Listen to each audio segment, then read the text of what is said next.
Bonjour à tous et bienvenue pour cet épisode numéro 343 du Basket Lab, le laboratoire du jeu.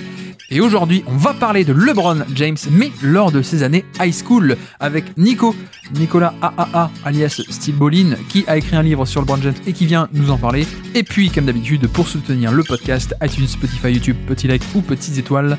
Bienvenue dans le Basket Lab.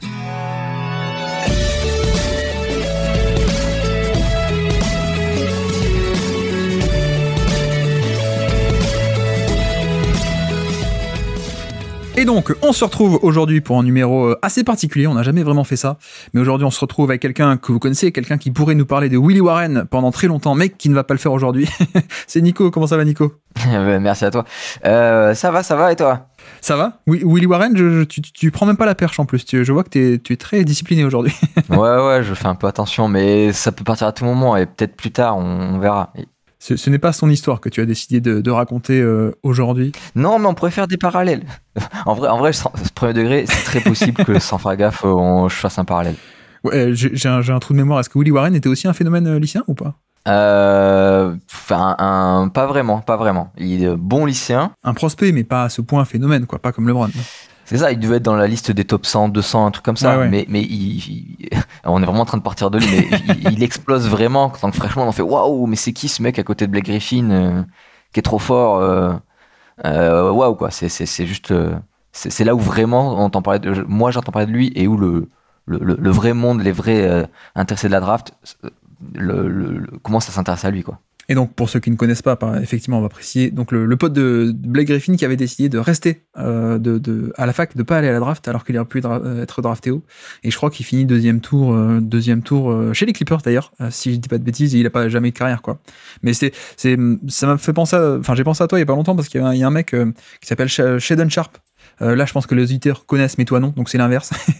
Non, mais qui a fait l'inverse, c'est-à-dire que lui, il est à la Kentucky, mais il a pas joué de la saison pour pas faire baisser sa cote. Tu vois, c'est carrément l'inverse maintenant. Ah ouais. Maintenant, on fait totalement l'inverse. Bref, Nico, comment ça va ? Écoute, ça va très bien. Très content que tu m'invites dans ton podcast. Toujours très cool. Ouais, en cette période de préparation de Noël, tu t'affaires, tu fais le marché de Noël, tu prépares un peu tout. Ouais, bah déjà là, je soigne ma gorge qui me donne une voix un peu différente de celle de d'habitude. C'est vrai. Mais du coup, avec effectivement du jus de pomme épicé là. Et voilà. Est-ce que tu es team 24 ou team 25 pour les cadeaux ?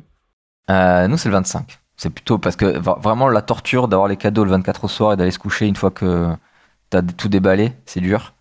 Donc effectivement, mes parents ont judicieusement eu l'idée de le faire. Bah écoutez, on va plutôt faire le 25 au matin, comme ça vous avez la journée pour vraiment vous régaler à ce que vous avez. Donc c'est plutôt ça. Après, je respecte évidemment ceux qui font autrement.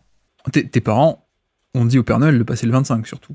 C'est surtout ça, hein, c'est pas... Ah ouais, bah de toute façon, c'est comme ça que l'accord se fait, les négociations se font. Le cibillet, il y a un Noël pour cibillet, il y a un cibillet pour Noël, et chaque famille en signe un, et mes parents ont signé celui-là assez rapidement, quoi.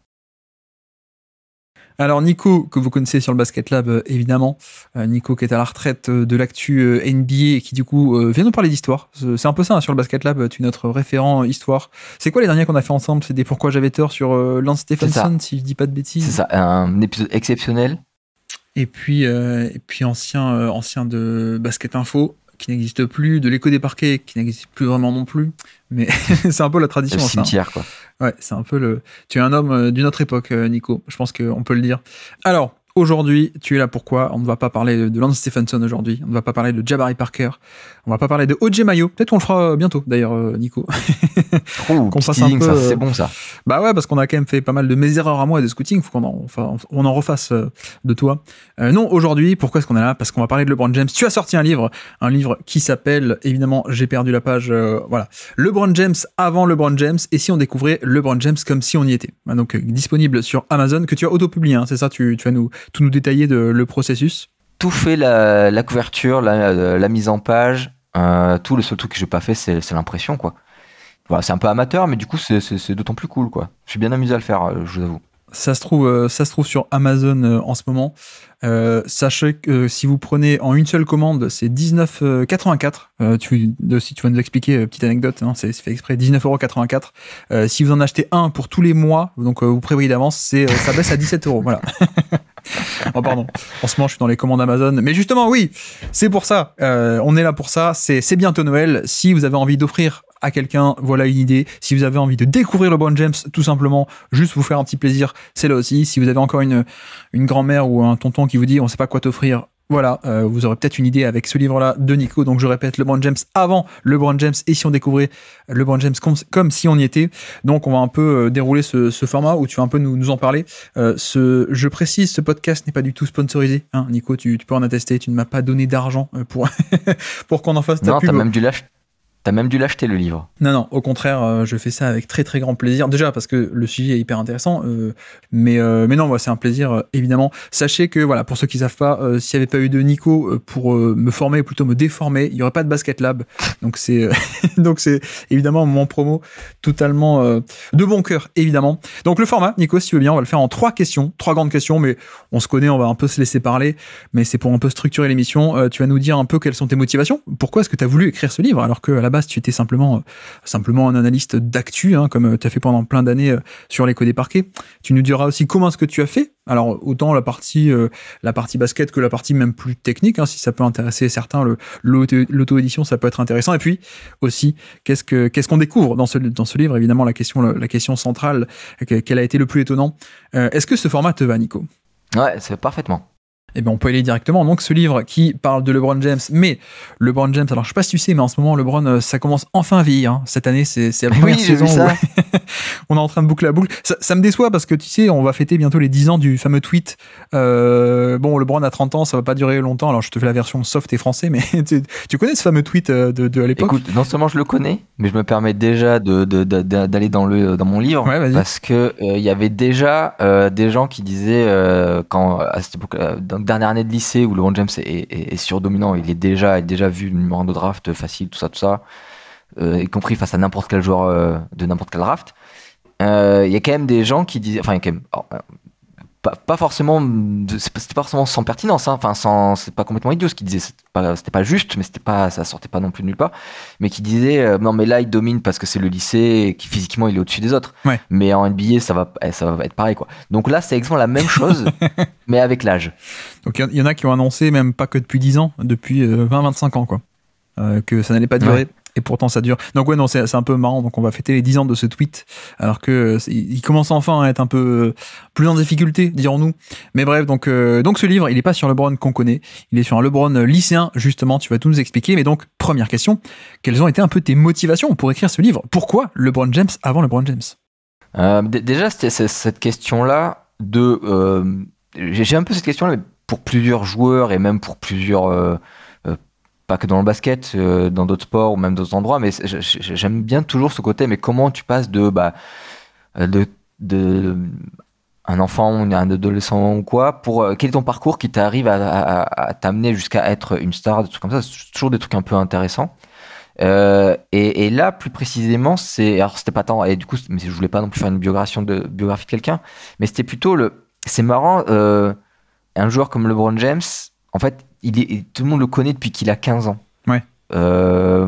Mais il y a bien un moment donné avant ça où il y a quelqu'un qui s'est dit ah mais il est pas mal lui, et qui était le seul à le penser. Enfin qui était que ça restait un peu anodin, ça restait un peu confidentiel. C'était un peu ce moment juste avant et grosso modo c'est juste avant la couverture de Sport Illustrated qu'il appelle l'élu, sachant que encore un peu avant ça, il y avait aussi une double page dans le magazine Dime qui mettait déjà un gros projecteur sur lui, mais le avant que son nom soit connu au niveau national, mais comment ce truc apparaît, comment quelqu'un dont on sait que maintenant qui va devenir une légende, comment sur le moment donné il apparaît, et surtout à quel moment donné on commence à se dire ah non mais attendez, c'est pas juste un fort lycéen quoi, c'est quelqu'un qu'on peut appeler l'élu. Tout ce truc de ce passage du rien au tout, il m'a intrigué un peu, c'était assez intéressant, et je m'étais dit mais en fait ça doit être faisable avec LeBron James ayant débarqué un billet un peu alors qu'il y avait déjà internet. Il y a des chances que je trouve un peu les plus articles de ça, et en vrai c'est des trucs que sur plein de joueurs, et je me demande d'ailleurs à quel point pourquoi j'avais tort qu'on faisait. Globalement, quand on s'intéresse à la draft, quand on s'intéresse aux très jeunes joueurs, toi et moi, on a tous un peu entendu parler les noms apparaissent un peu, les noms des joueurs très forts. Très tôt, tu vois, c'est même là, tu parles à un moment donné, toi, Jason Tatum, par exemple, c'est un joueur, ou Luka Doncic, à un moment donné, il y a bien une fois où on a entendu leur nom une première fois. Ouais. On s'était dit, alors moi je sais que Luka Doncic, c'était un article, je crois que c'était Basket USA ou un truc comme ça, qui disait, ah, lui, il a l'air très fort. Et tu sais, tu le retiens un peu, ah, tiens, ok. Mais comment c'est quand t'es encore avant ça?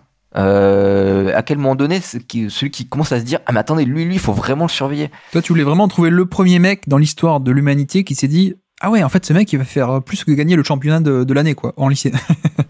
C'était un peu ça l'idée. Alors, de façon publique, du coup, mais et dans le livre, il y a ça. Il y a la première fois où LeBron James, son nom apparaît. Il y a la première fois où il apparaît de façon nationale. Ouais. Du moins, selon mes recherches, hein.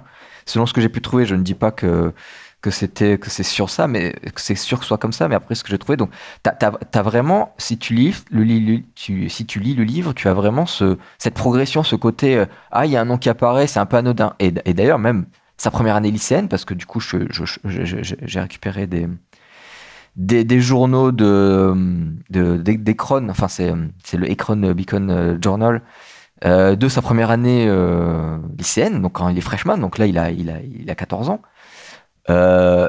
Où voilà, son nom c'est un nom parmi d'autres, quoi. Et c'est trop drôle quand toi tu sais qu'en fait ce nom-là, c'est pas un nom parmi d'autres.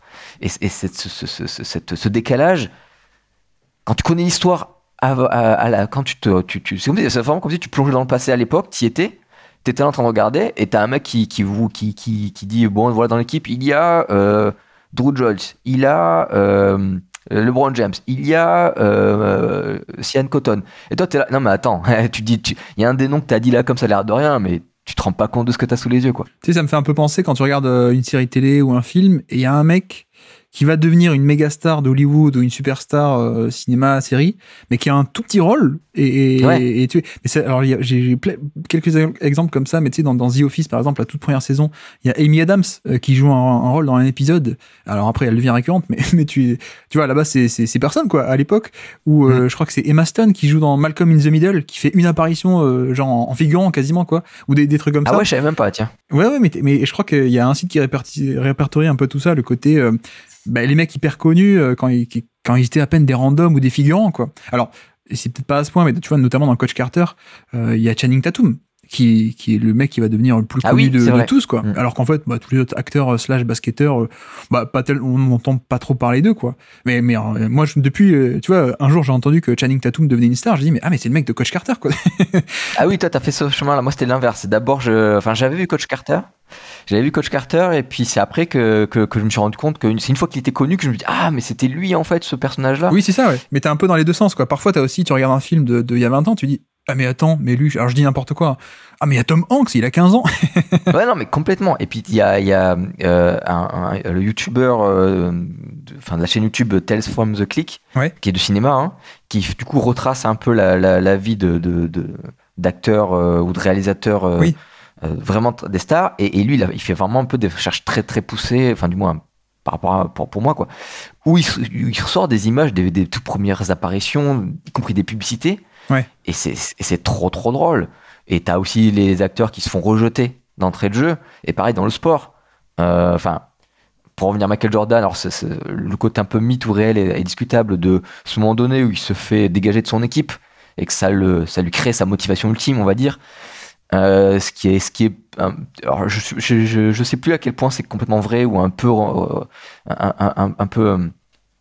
romantisé, mais c'est quand même, il y a quand même une base de ça. Tu as trop envie d'être là sur le moment et te dire les gars, là vous vous rendez pas compte de ce que vous êtes en train de faire, là, vous vous rendez pas compte de qui vous avez sous les yeux, quoi. C'est vraiment, c'est juste marrant, quoi. Et d'ailleurs, total hasard de la vie, coïncidence qui n'est pas fait exprès, évidemment, c'est une coïncidence.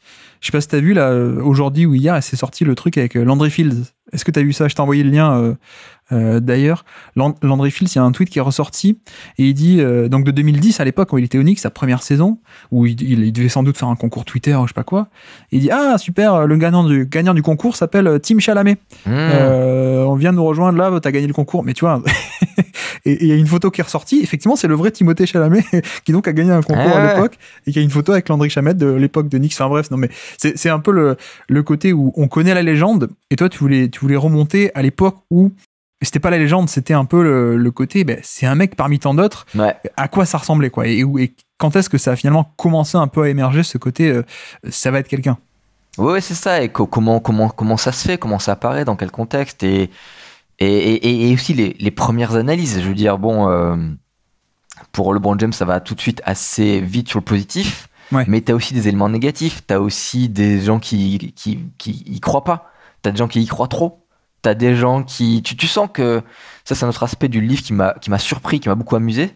C'est que ça en dit beaucoup du journalisme sportif, et du journalisme de manière générale, sur la perception, l'analyse, les biais, et tous ceux qui veulent pas trop se mouiller, ceux qui veulent aller dans le consensus, ceux qui veulent aller contre le consensus, ceux qui ont des mauvais avis, ceux qui ont de très bons avis. Enfin, ça aussi, c'était super marrant. Comme tout passe à travers la presse, tout ce que j'ai trouvé, c'est vraiment des trucs publiés. Donc c'est vraiment des gens qui disent, et aussi de la presse, mais aussi des scouts de l'époque. Là aussi, c'est un peu marrant, tu sais, aujourd'hui avec Internet, avec l'Internet d'aujourd'hui, plutôt, je devrais dire, c'est assez facile. Chacun peut analyser des matchs d'un joueur, des trucs comme ça, et se faire et même des matchs assez confidentiels, des endroits assez des lycées, des petits lycées, des trucs comme ça. Aujourd'hui, ça va, mais à l'époque, t'avais pas du tout ça, et ça aussi, c'est un truc aussi intéressant. Enfin, vraiment, sur le côté scouting, je me suis beaucoup amusé sur déjà le côté scouting purement basket, mais aussi sur le côté, mais les moyens du bord de l'époque. Il y a une anecdote avec que je raconte parce qu'elle était vraiment super intéressante. C'était le NBA Draft de l'époque. Draft Express n'existait pas, et NBA Draft était un site un peu. Alors je sais pas, je dirais pas qu'il était tant précurseur que ça sur le côté draft, plutôt dans sa forme oui, mais en fait je me suis rendu compte qu'il y avait plein de petits de petits scouts indépendants, mais qui eux étaient, de ce que je vois, étaient vraiment engagés par payés, des freelances auprès d'universités, et qui publiaient alors c'était du coup des magazines en fait, mais un peu des magazines de professionnels à professionnels en fait. C'était pas tant des magazines pour le public, mais si tu pouvais les acheter. Mais ça, j'ai pas pu mettre la main dessus, mais du coup, ils avaient des blogs, ou alors ils étaient interrogés. Il y avait des vraies entreprises comme ça de scouts en fait, parce que à l'époque, les facs qui recrutaient les lycéens, faut que vous vous rendez compte, un pays comme les États-Unis où tous les sports est dans les lycées, mais vous savez combien il y a de lycées aux États-Unis? Donc un peu pour savoir qui était bon, tout ça, fallait un peu avoir l'université, elle avait pas la capacité d'aller voir tout le pays, tous ces joueurs-là. Donc il y avait des spécialistes comme ça du scouting report lycéen, littéralement, pour les universités. Et là, tu découvres un peu ce monde. Alors, vraiment, en surface, hein, c'est juste parce qu'ils interviennent là. Mais tu vois, il y en a un qui a un blog, il y a un autre qui est interrogé en tant que spécialiste de la chose, mais interrogé par un journal. Et qui, toi, le journaliste, mais tu comprends que dit, oui, le spécialiste du scouting, machin. Donc, t'as un peu ce monde, un peu, ces coulisses un peu, qu'on voit pas. Je sais pas à quel point aujourd'hui il se perpétue, parce que maintenant, j'ai l'impression que c'est beaucoup plus simple pour les universités de savoir quels sont, même nous, on a un classement de lycéens, alors qu'à l'époque, il n'y avait pas trop. Et pour revenir à l'anecdote, c'était donc sur le NBA Draft de l'époque, où le mec, il explique qu'il y a quelqu'un qui lui proposait de lui envoyer des vidéos de LeBron James. Alors, LeBron James qui était déjà... c'était déjà son année senior, je crois. Hein. Donc, il est déjà un peu installé. Mais il dit, mais j'arrive pas à trouver des matchs. Ouais. Enfin, du moins, c'est dur de trouver des matchs. Et en fait, il demandait aux gens, si vous avez des matchs, envoyez-les nous. Et bon, et là, l'anecdote, c'est qu'il y a un mec qui essaie de l'arnaquer avec des vidéos de LeBron James. Donc, il y a tout un... Tu comprends que aller récupérer des matchs lycéens, c'est une galère, en fait. Ouais. Et tout ce truc-là, ce mystère autour de lycéens, en fait, tout le long du livre, tu l'as. Parce que, alors même que la dernière lycéenne de LeBron James, il y a une télé qui a acheté les droits de diffusion. Mais c'est une télé locale de l'Ohio. Et du coup, tu vois que même là, c'est la galère. Et en fait, le seul moment donné où le grand public voit pour la première fois LeBron James, après en avoir entendu parler de lui comme l'élu, comme le futur Jordan, le futur Magic Johnson, le futur tout ce que tu veux, en fait, ils l'ont pas vu jouer. Ils l'ont vu jouer que lors d'un match contre Oak Hill où il y avait Carmelo Anthony que ESPN2 a diffusé parce qu'ils ont acheté les droits. Mais jamais ils achètent les droits d'un match lycéen normalement. Ouais, c'était inédit, ouais. C'est ça. Bah après, en vrai, ils l'ont fait pour d'autres trucs, mais c'était plutôt pour le foot américain. Mais c'était et en basket, il y a eu un autre truc aussi, mais ça restait un peu, c'est d'ordre de l'exceptionnel vraiment. Et en fait, tu comprends que il y a pas grand monde qui l'a vu jouer LeBron James. Il y a ceux qui l'ont vu en vrai parce qu'ils étaient sur le bord du terrain de tel lycée, et il y a ceux qui ont plutôt entendu parler les gens en parler, quoi. Mais tu sais, ça me fait penser un peu à une anecdote. Alors, je sais plus si j'ai déjà raconté, pardon si c'est le cas, mais que je la trouve fabuleuse et je pense que c'était un peu monnaie courante à l'époque. Est-ce que tu vois qui c'est John Stallworth en NFL? John Stallworth, c'est un des deux receveurs méga stars des Steelers dans les années 70. Tu sais, quand ils font leur dynastie, là, les 4 Super Bowl. Oui, ça y est. T'as la défense de fer, Joe Green, Jack Ham, voilà. Et t'as Terry Bradshaw, quarterback, et t'as deux receveurs incroyables. Donc Lynn Swann, qui était un ballet danseur, bref. Donc ils ont deux top receveurs toute cette décennie qui leur fait gagner. Et l'anecdote, c'est que les mecs de Pittsburgh sont les premiers à choper la cassette de Stallworth, qui jouait dans une division de fac un peu moindre, une équipe moindre. Et les mecs n'ont jamais fait tourner les cassettes. Donc en fait, c'est comme ça qu'ils ont pu drafter un mec qui est aujourd'hui Hall of Famer et tout, hein, qui a été drafté relativement bas, parce qu'en fait, ils n'ont pas fait tourner les cassettes. Et bon, je trouve l'anecdote assez amusante. Et je pense qu'on est quand même 30 ans avant. Mais disons quand même que à l'époque, début 2000, tu parlais un peu des départements de NBA qui voyaient pas les matchs et tout. Je pense qu'on était aussi beaucoup moins professionnalisé qu'actuellement. Et bon, pas jusqu'au point des années 70 en NFL, où on peut cacher les cassettes et un prospect, on sait pas qui c'est, et donc chacun tu peux le garder pour toi. Mais je pense qu'il y avait quand même ce truc de, tu vois, tout ce qui est département analytics, où aujourd'hui tu as 10, 15, 20 personnes là-dedans par franchise, il n'y avait pas. Et même en termes de scouting, c'est quand même un exercice qui s'est largement professionnalisé, démocratisé en termes de nous, le draft Twitter, etc. Mais pas que nous. Nous, le côté public, oui, mais même au sein des franchises. Je caricature un peu là encore, hein, mais tu sais, c'est même en termes de foot, le foot européen, t'as un peu l'image, c'est comment il s'appelle le film, c'est Goal, avec le Mexicain là, qui vient à Newcastle. Ouais. Et on est début 2000, et t'as encore cette image de le scouting, c'est quoi? C'est un vieux papy qui vient avec son anorak regarder un match en deuxième division, et voilà. Mais j'exagère un peu, mais je pense aussi qu'en termes de scouting, on était aussi largement moins qu'avant. Donc vient aussi se rajouter à ça ce côté, les matchs sont pas disponibles, et en plus, il y avait moins d'yeux qui tentaient de mettre la main sur ces matchs, quoi, je pense. Alors, justement, ce match-là qui a été diffusé, bon, il y a eu plein de monde et tout, et ESPN a fait 1 million d'articles là-dessus. Et vraiment, je me suis régalé. Il y a vraiment ce moment donné, parce que c'est là où tu as pour la première fois, t'as beaucoup de monde qui se mettent à analyser son jeu. Et t'as des recruteurs NBA, qui parlent de façon anonyme, mais aussi un président des opérations basket. Donc là, on est en 2003, hein, c'est ça, son année senior. Ouais, c'est ça. Alors, c'est 2002, parce que c'est la fin de l'année 2002. Et donc, c'est des professionnels, hein. Ils sont NBA, les mecs. Tu rigoles un peu, quoi, quand ils parlent. Ça, c'est un peu nul, c'est vraiment du. Sans parler en plus, il y a quelques réflexions d'époque qui seraient pas très acceptables aujourd'hui, mais sur des comparaisons un peu bizarres avec Miss America, des trucs comme ça, qui voilà, enfin je crois que j'en ai trop dit ou pas assez, donc je vais aller un peu plus loin, mais c'est en gros, on reproche à LeBron James son shoot pour changer, hein. Et il y a un de ces mecs là qui dit ouais, c'est comme reprocher à Miss America d'avoir un grain de beauté. Voilà, c'est pas très cool, parce que c'est pas forcément mal, mais en plus c'est très ce côté un peu bof, quoi, du gars, mais c'est rigolo. Mais du coup, oui, dans les analyses, c'est assez. Alors, on est d'accord que là, il parle à la presse, Pontevin qui garde un peu des billes, ou que du coup, il essaie pas forcément de convaincre ou quoi. Mais ça vole pas haut des fois, quoi. Enfin, mais alors là, le fameux match ESPN, donc le meilleur lycéen du pays contre Carmelo Anthony, qui était l'autre, hein, je crois. Et le meilleur lycée Oak Hill, ça fait. Cette année-là, c'est pas la meilleure équipe de l'année, mais tu comprends qu'en fait, ça fait 5-6 ans. Oui, c'est l'institution Oak Hill Academy, quoi. Ouais, c'est ça. Mais même, enfin, je veux dire, l'année d'avant, ils font une saison de fou. D'ailleurs, LeBron James se met un peu sur la carte lors de sa deuxième année, je crois. Où non, c'est la première année où ils font, je pense que vous le savez, ils font une saison invaincue. Et en fait, la deuxième année, ils sont ils sont encore en train de faire invaincu et ils jouent contre Oak Hill et ils perdent. Mais ils perdent de pas grand chose avec un LeBron James très fort. Donc là, t'as ce côté-là. Oh là là,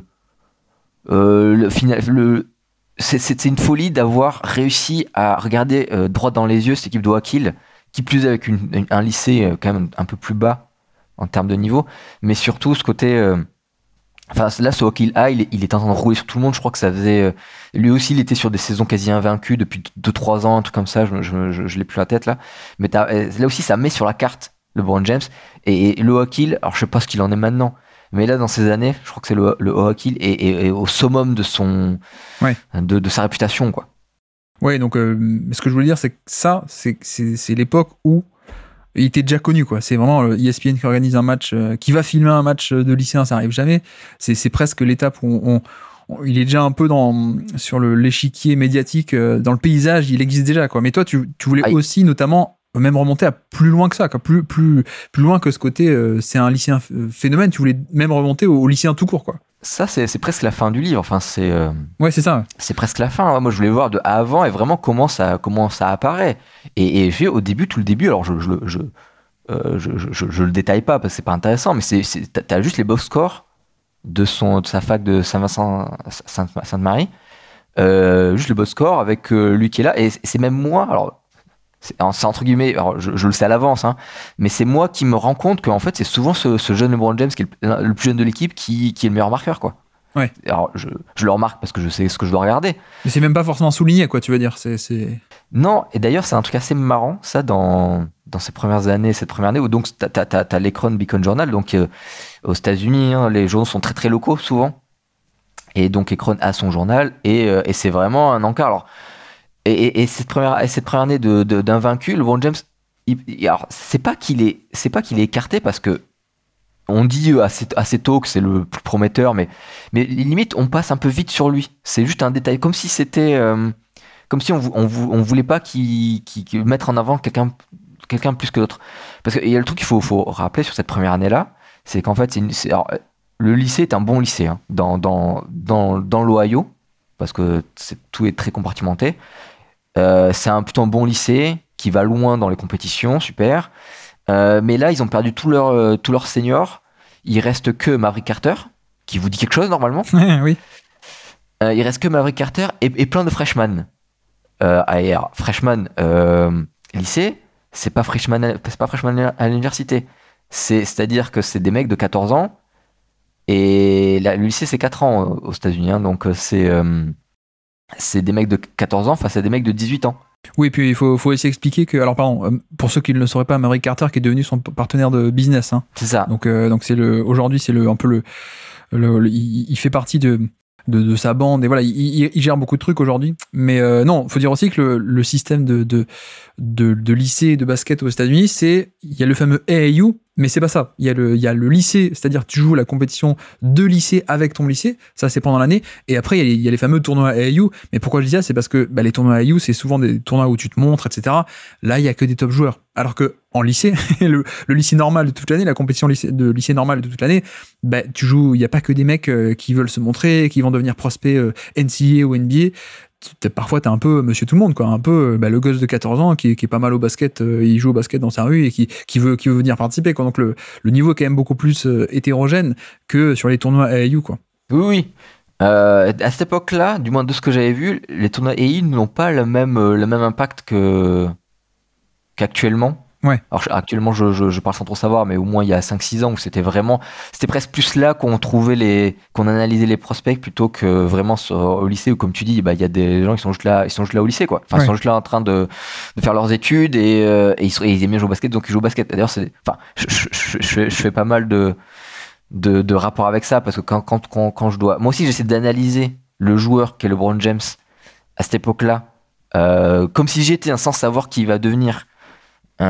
Pour un peu me dire mais il est vraiment bon ce joueur-là, et essayer de faire un peu l'analyse via ce que je lis. Mais du coup effectivement il y a toute cette question globale qui traverse tout le livre, c'est oui, mais qu'est-ce que ça vaut de performance au niveau lycéen, comment t'évalues, quoi.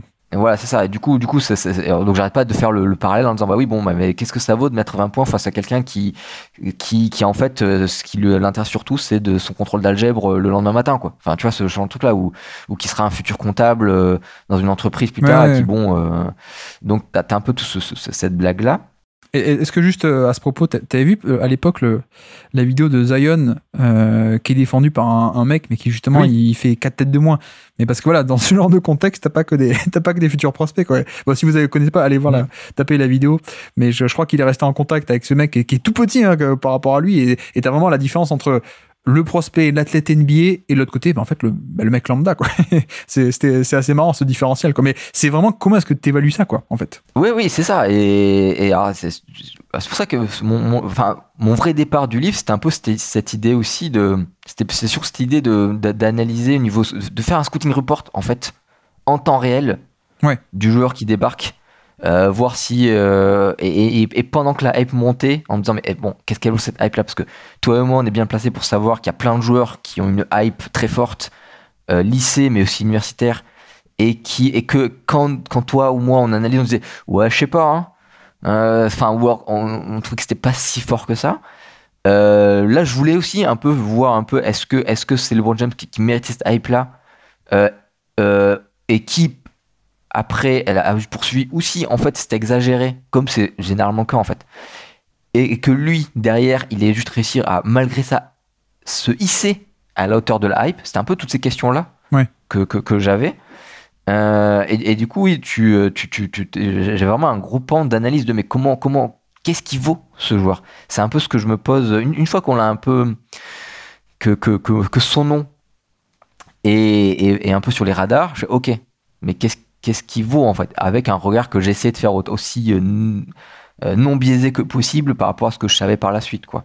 Mais c'est ce qu'on peut dire aussi, du coup, c'est que dans tes motivations, tu n'avais pas que un travail, j'allais dire journalistique ou d'historien. C'est pas que tu veux remonter, voir des matchs de l'époque ou raconter qu'un là, il n'était pas connu. Tu as aussi, au-delà du côté documentation, peut-être on peut dire, tu avais aussi une motivation de toi-même retrouver des matchs pour évaluer. Donc, c'était pas que l'aspect histoire. Tu voulais aussi toi-même mettre les mains dans le cambouis et faire un peu ce côté analyse, en fait.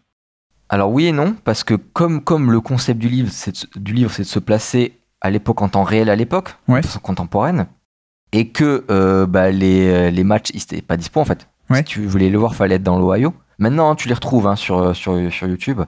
Peut-être un jour, je ferai un truc où on pourra les regarder ensemble, et ça peut être marrant. Mais du coup, je les ai pas regardés. À ce jour-là, je les ai toujours pas regardés. D'accord.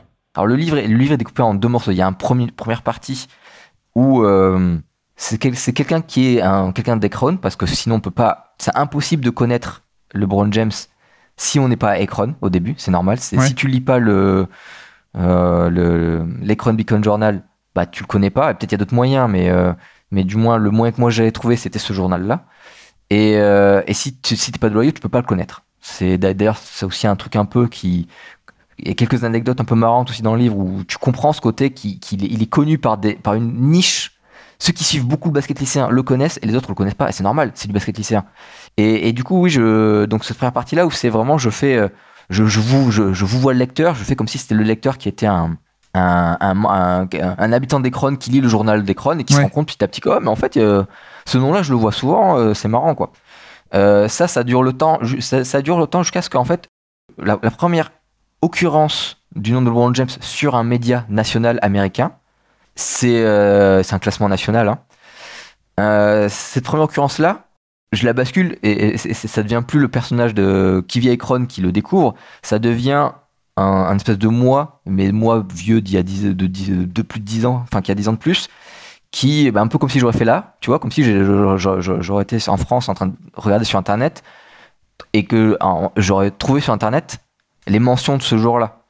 Donc j'ai fait avec les moyens du bord, comme si j'y étais à l'époque, donc avec juste ce que j'ai trouvé sur internet, ce qui était à l'époque à mon sens trouvable sur internet, mais du coup j'avais pas les matchs ni des stats ou des trucs, enfin que les stats qu'on me donnait, parce que et tous les articles que j'ai vus, c'est pas des articles qui ont été écrits postérieurement, quoi. Tu vois, il y a quelques articles qui sont revenus en arrière en racontant l'histoire. Ceux-là, je les ai pas regardés du tout parce que c'était pas des articles en temps réel. Tu voulais pas une histoire qui avait été écrite après pour te raconter, toi tu voulais vraiment le côté d'époque, quoi, vraiment te replonger. C'est ça, comme si j'étais. C'est vraiment comme écrit sur la couverture, comme si on y était, quoi. C'était vraiment ça qui m'intéressait et m'amusait. Si j'avais su à l'avance, si une petite voix m'avait dit, tu vois ce jour-là, suis-le, écris des trucs sur lui en non-stop, bah c'est un peu ce livre-là en fait, tu vois. Ouais.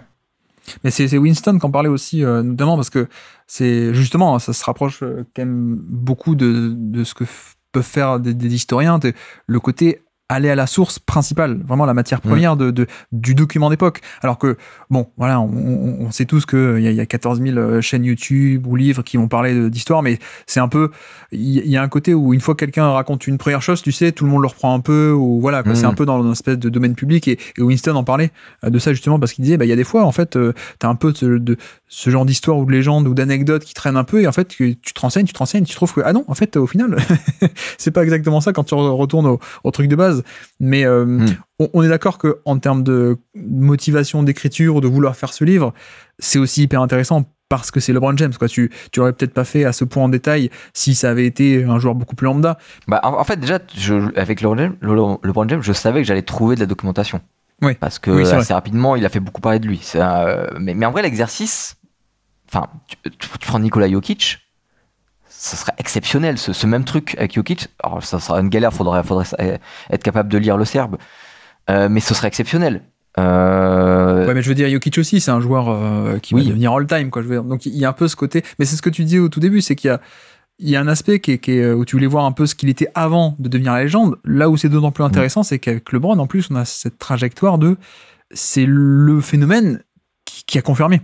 Et c'est peut-être un des seuls, en fait, dans l'histoire qui a confirmé à ce point. Parce que voilà, en plus, nous, on fait des podcasts, on s'intéresse à la draft là-dessus. T'as toujours le côté, le phénomène, et qui finalement, combien de fois, voire même ça n'arrive quasiment jamais que un vrai phénomène annoncé devienne pour de vrai, le joueur all-time, quoi, qui ensuite, et tu vois, tu parles de Jokic d'ailleurs, Jokic, c'était pas un phénomène annoncé.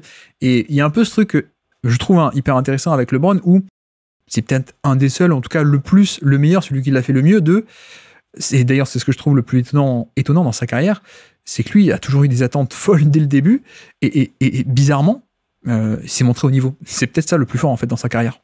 Et tu comprends un peu toute la pression qu'il vit, mais tu comprends aussi qu'il aime un peu ça. Ouais. Et je pense que si ça l'aide beaucoup.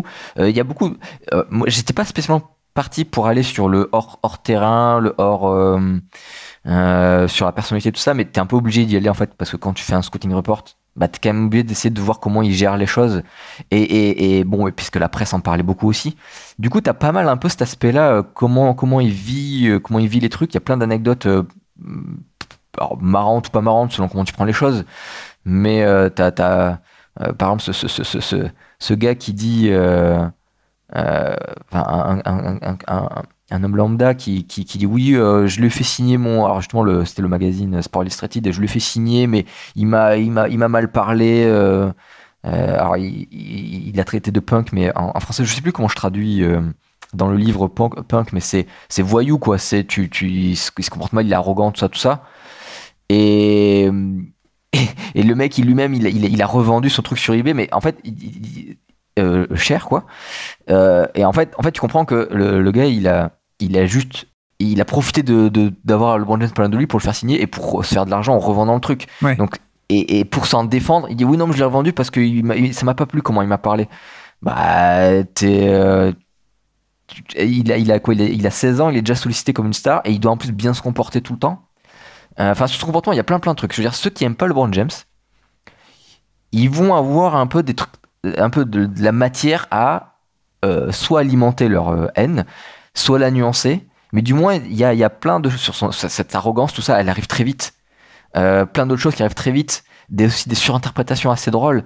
Enfin, tu parlais de travail historique, il y a des trucs assez drôles où effectivement il y a un journaliste qui reprend un truc en disant oui, LeBron James il dit ça de lui. Un peu de façon un peu arrogante. Et en fait, quand tu reviens en arrière, tu retrouves la source initiale où il dit ça.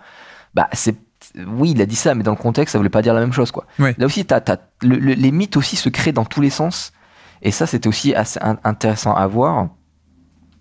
Et je sais plus pourquoi on parle de ça. Non, mais parce que il a une carrière incroyable. Alors, on va pas faire aujourd'hui le débat Jordan ou LeBron, mais, mais c'est la légende ou une des 2-3 légendes de ce sport-là. Et je pense qu'il y a toujours un aspect intéressant avec l'aspect de l'origin story, en un sens, de ce genre de personnage. D'ailleurs, tu vois, c'est un procédé littéraire et en storytelling qui est classique, hein, tu vois, sans même parler de littérature, les livres avec des mots, mais tu vois, dans les mangas, tu vois, tu regardes One Piece ou des trucs comme ça, t'as toujours l'origin story. Alors, je sais pas si LeBron, c'est comme dans One Piece ou comme tous les personnages de One Piece, où en fait, quand il était enfant, il y a un enfant qui est mort. Voilà, c'est l'origin story classique, mais non, mais il y a un peu cet aspect intéressant je suppose, hein, quand tu as voulu rechercher ça, c'est tellement une légende, voyant un peu d'où ça sort, quoi, l'origin story de ce personnage qui devient mythique et mythologique presque. Oui, puis tu as un peu le pourquoi. Alors, bien sûr, le livre ne répond pas complètement à cette question, mais tu as un peu des éléments qui arrivent assez tôt, en fait. D'entrée de jeu, alors après, il faut un peu trier quelles sont les descriptions et compliments qui sont réels et sincères, et ceux qui sont plus histoire d'eux, qui sont plus de la complaisance, ou juste de bah oui, c'est un lycéen, tu dis des choses bien, quoi. Tu vas pas le taper tout de suite, quoi. Oui. Donc ouais, t'as ça. Et tu sais, quelqu'un qui a lu le livre, qui suit pas du tout enfin, c'est un proche à moi, du coup, qui l'a lu, qui connaît pas du tout le basket, qui à la fin, tu sais, tu parlais de c'est assez étonnant c'est rare les joueurs qui réussissent malgré toute cette hype, qui sont à l'auteur de cette hype là. Ouais. Et du coup, quand tu lis, tu sais, mon livre il s'arrête au moment où il se fait drafter. Et du coup, moi, cette personne-là qui suit le basket m'a dit, mais finalement, du coup, il est devenu fort ou pas, ce joueur? Et je vais, écoute, plus encore que ce qu'on s'attendait, quoi. Non, mais n'empêche, c'est vrai, quoi. Je crois qu'on avait parlé d'ailleurs ensemble quand on avait fait la centaine, notre top 100 des années 2010, mais on l'avait souligné, mais tu penses à d'autres joueurs comme ça qui ont été annoncés comme phénomène et qui ont à ce point confirmé? Parce que je pense que t'as dû fouiller tout ça. Alors, comme tu dis, tu peux pas tout savoir non plus. Mais je pense qu'en termes de force de caractère, parce qu'il n'y a pas que le côté basket, en termes de mental, c'est un truc incroyable d'avoir la pression à ce point. Et pression voulue ou pas voulue, pression pas... Enfin, il y a un aspect, de toute façon, t'es mis sur le devant de la scène, il y a des attentes, quoi. Et le fait dès le plus jeune âge, avoir à ce point d'attente et à ce point confirmé, j'arrive même pas à penser à d'autres joueurs qui, comme ça, très tôt, ont été annoncés forts et qui le sont devenus, pour de vrai, très très forts, quoi. Alors c'est un peu ancien pour qu'on puisse vraiment vérifier les trucs, mais Kareem Abdul-Jabbar, t'avais quand même une hype de fou furieux, et et d'ailleurs, enfin il y a ah mince, j'ai plus son nom, je sais plus quelle personne, Sam Smith, c'est Sam Smith, donc celui qui a écrit Jordan Rules, que vous pouvez lire en français, traduit par Lucas. Qui essaie un peu de réduire un peu la hype LeBron James en disant non, mais avant lui il y a quand même eu donc Lou Alcindor devenu Kareem Abdul-Jabbar. Après il démontre pas, j'étais un peu déçu, j'aurais bien aimé qu'il dise, parce que pour le coup je veux complètement bien le croire que Kareem Abdul-Jabbar, qui était vraiment, enfin pour moi c'est très éloigné et je suis pas du tout bien placé pour en parler, mais c'était vraiment alors qu'à l'époque médiatique était beaucoup plus faible, enfin la médiatisation était beaucoup plus faible à l'époque, et pourtant il était déjà connu de ce que j'ai compris dans tout le pays, enfin c'était quand même déjà c'était une Wembanyama, mais déjà dans les années début 70, quoi. Ce que j'allais dire, peut-être actuellement c'est Wembanyama, mais à voir si Wembanyama devient le GOAT ou presque, en fait, c'est un peu ça, enfin vraiment, moi l'histoire de LeBron c'est vraiment ce truc complètement dingue il est annoncé fort, et il devient vraiment fort, quoi. Alors que justement, nous on fait des podcasts ensemble là-dessus, et t'as souvent des trucs comme ça où Lance Stephenson ou Jabari Parker, où t'as un peu toujours l'histoire de le mec qui est fort en lycée ou le mec qui est fort à la draft, c'est pas forcément le mec qui va être le plus fort à la fin, quoi, au final. Et tu vois, c'est aussi là-dessus où je pense que finalement ça colle moins. On avait parlé avec Rafa, qui est prof agrégé de littérature. On avait fait un podcast il y a 1 an et demi avec lui là-dessus, sur le côté storytelling et tout. Et c'est là-dessus où, tu vois, Jordan, ça colle beaucoup plus au parcours initiatique du héros classique, on va dire. Ah ouais, complètement. Alors, pas non plus le mec random, mais il y a un peu voilà, en plus maintenant on a fait une mythologie Jordan, mais il y a le côté il est coupé quand il est au lycée, donc c'est pas à ce point un phénomène, quoi. Il est coupé de son équipe de lycée, quand il est à la fac, c'est pas la star, parce qu'il y a d'autres, James Worthy ou des mecs comme ça, donc il y a un peu plus ce côté, le parcours initiatique du héros, un peu plus classique de l'inconnu ou pas grand chose, qui est appelé à faire de grandes choses et qui se dévoile des qualités immenses et qui devient le héros. avec LeBron, on n'a pas ça, et je pense en un sens, c'est ce qui participe peut-être qui est pour certains un peu moins d'attachement, je pense, parce que t'as un peu ce truc de, en fait, depuis le tout début et même avant la draft, t'as l'impression que c'est le plus fort, quoi. Donc il y a moins ce côté attachant sans doute du progrès, et donc je sais pas si toi dans le livre, dans tes recherches, t'as pu voir un peu des moments où il était pas fort, ou est-ce qu'il a toujours été vraiment le plus fort? Alors justement, moi, quand j'attaque un peu la partie vraiment, enfin pas scouting, il n'y a pas vraiment de partie scouting, parce qu'en fait, je fais tout au fur et à mesure que le temps passe, à la fois les analyses globales de ce qui se passe autour et de son jeu. Chaque fois que je trouve une bribe d'information, j'essaie un peu de l'analyser, quoi. Du coup, ça, c'est le scouting report et tout le long du truc, mais en même temps que l'histoire est racontée. Je me positionne vraiment en disant, ok. Bon, oui, au niveau lycéen, il est fort, mais tout le monde est fort au niveau lycéen, en fait. Enfin, Ouais. si le nom est sorti, c'est qu'ils sont forts. Ma question, c'est oui, mais qu'est-ce qui vaut pour la NBA? Et surtout qu'on est dans cette période-là où on est en pleine exode, enfin, euh, invasion lycéenne de la NBA. Donc, ce moment donné où ça y est, les lycéens ont vu que ça marchait. On peut dire que ça marchait plutôt bien quand on est très fort, de pas passer par l'université, de passer directement à un MBA. Oui, t'avais eu la vague Garnett 95, c'est ça, non? Un truc comme ça C'est ça, 95, Kobe, Jermaine O'Neal, 96. Et vraiment ce côté de, ah, mais en fait, Tracy McGrady, 97, qui a été un immense exemple, parce que lui, il draftait lui, il y avait des doutes plus qu'avec d'autres, et ça a quand même bien marché. Ouais. Jermaine O'Neal était aussi exceptionnel parce qu'il passe 3 ans à casser le banc, et en fait, ah mais si, en fait il est fort, en fait quand il joue vraiment il est fort. Donc il y a ce côté, on a l'impression que en fait c'était le meilleur lycéen du pays, bah c'est bon, en fait. Et d'ailleurs Tracy McGrady était même pas dans le meilleur lycéen du pays, et pourtant il cartonne. Donc tu dis, en fait, ça vaut, enfin, tu prends les meilleurs lycéens de pays qui se présentent, c'est bon, t'as star. Et justement quand LeBron James arrive, bah il commence à avoir les premiers échecs. Ouais. Il y a les Darius Miles, tout ça, donc t'as déjà un peu ces joueurs qui échouent. Kwame Brown, d'ailleurs. Kwame Brown, où j'ai un petit passage pour expliquer pourquoi il passe, pourquoi pour lui ça n'a pas marché. Parce que justement, moi, ma recherche, mon analyse de scouting, c'est oui, mais qu'est-ce que ça vaut par rapport à la NBA? Et comment on fait par rapport à, pour analyser dans un contexte si particulier du lycéen, qui est lycéen. Et en fait, tu as aussi toute l'analyse de, mais oui, mais en fait, analyser un joueur dans son contexte, c'est pas pareil que dans un autre, et pourquoi universitaire c'est moins risqué, tout ça. Donc aussi toute cette analyse-là que je mets en travers. Et tu vois tous les échecs potentiels. Et moi-même, à la fin du livre, je suis pas sûr. Je suis sûr que c'est le meilleur lycéen. Alors pas de l'histoire, parce que comme dit, on connaît pas toute l'histoire. Et puis effectivement, je pense au Kareem Abdul-Jabbar. Ouais. J'aurais pas été étonné qu'il soit plus dominant que n'était LeBron James. Will Chamberlain aussi, peut-être. Voilà, Will Chamberlain que j'allais citer. Et d'autres joueurs comme ça. Magic Johnson, je pense aussi que c'était monstrueux. Donc, je sais pas. Mais par contre, ce qui est sûr, c'est qu'il est surdominant sur ça. Et moi, en plus, je m'amuse un peu à faire exprès d'avoir un petit peu un regard méfiant, entre guillemets. Parce que comme, forcément, globalement, les avis sont positifs, mais tu sais pas ce qu'ils valent aussi. Tu sais aussi qu'il y a une hype, que les gens ils préfèrent aller dans la hype plutôt que de contredire, ou alors à l'inverse être dans la surcontradiction. Ouais. Pour être justement celui qui va à contre-courant, quoi, qui pense par lui-même. Ouais. Là où les autres au contraire ils disent, je vais pas prendre le risque de dire une bêtise. Et là aussi, je veux dire, il y a un moment donné, LeBron James, à sa 2e année, il est élu meilleur joueur de l'Ohio, je crois, ou un truc comme ça. C'est des journalistes, tout ça. Je me demande, oui, mais ça se trouve, est-ce que c'était pas par sécurité qu'ils l'ont. Est-ce que c'était vraiment le meilleur, ou est-ce qu'ils l'ont dit lui par sécurité parce que ça y est, il avait une hype, et parce que dans longtemps il sera peut-être un NBA, et que du coup il voulait pas dire oui, mais j'ai pris John Smith parce qu'il a fait une meilleure année, alors que derrière il y avait LeBron James qui lui va à un NBA, et que John Smith lui il aura juste fait une carrière universitaire normale, c'est tout. Est-ce que c'était une facilité éditoriale, ou est-ce que c'était vraiment pour de vrai le meilleur, quoi? Voilà, ça. Donc il y a un peu toutes ces analyses là.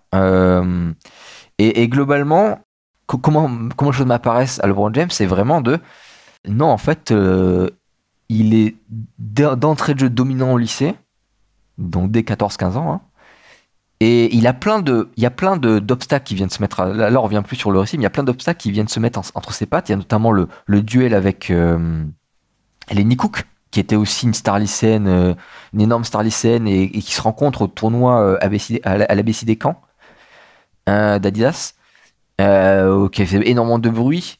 Il joue contre Oak Hill, il y a le McDonald's. Bon, McDonald's il est déjà un peu installé, mais il y a plein de.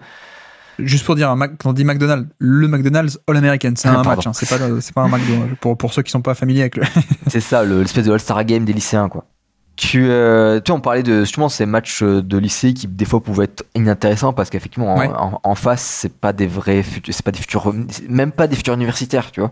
Du coup, en tant que bon scout, je cherche les matchs un peu à haut niveau, quoi. Et il en joue pas mal en fait. Enfin, il en joue pas beaucoup. Mais t'as pas mal des tournois, des petits machins, des trucs dans lesquels j'essayais de savoir un peu comment ça se passait. Et en fait, même là, à chaque fois, il est dominant. C'est impressionnant. Toutes les marches un peu hautes qui sont mis devant lui, il les passe facilement. Alors, tout n'est pas forcément parfait, mais il est tout le temps dominant. Et ça, on se rend compte au fur et à mesure. Et je suis vraiment en mode, bon, ok, là, il a été bon, mais c'est un match, ça veut rien dire. Bon, ok, là, c'était une bonne équipe en face, mais voilà, machin. Et il y a tous ces moments aussi où où on entend parler du fait qu'il fait un entraînement avec Michael Jordan, et que les mecs disent, ah, mais il est fort, quoi. Il y a Michael Finley, il y a des joueurs comme ça, et donc Jordan, qui disent, non, mais il est fort, si, il y a déjà le niveau NBA. Mais tu dis, oui, mais bon, c'est un entraînement, ça veut rien dire. En plus, tu dis, ouais, mais ils ont été sympas, quoi. Ils ont pas voulu dire machin. Après, t'as ce fameux entraînement qu'il fait avec Cleveland. Alors, c'est interdit, hein. Cleveland s'est fait sanctionner pour ça. Mais où il joue face à Willie Anderson, face à je sais plus, là j'ai plus les noms, mais des vrais joueurs NBA, alors en vacances, hein, des joueurs NBA en vacances, c'est-à-dire je crois que c'est la fin de saison et Cleveland n'est pas qualifié pour les playoffs, donc c'est vraiment tout de façon. Mais LeBron James, il est à la hauteur des joueurs NBA, enfin de ce qu'il en ressort. Et t'as plein d'étapes un peu comme ça qui forcément plafonne à un moment donné parce que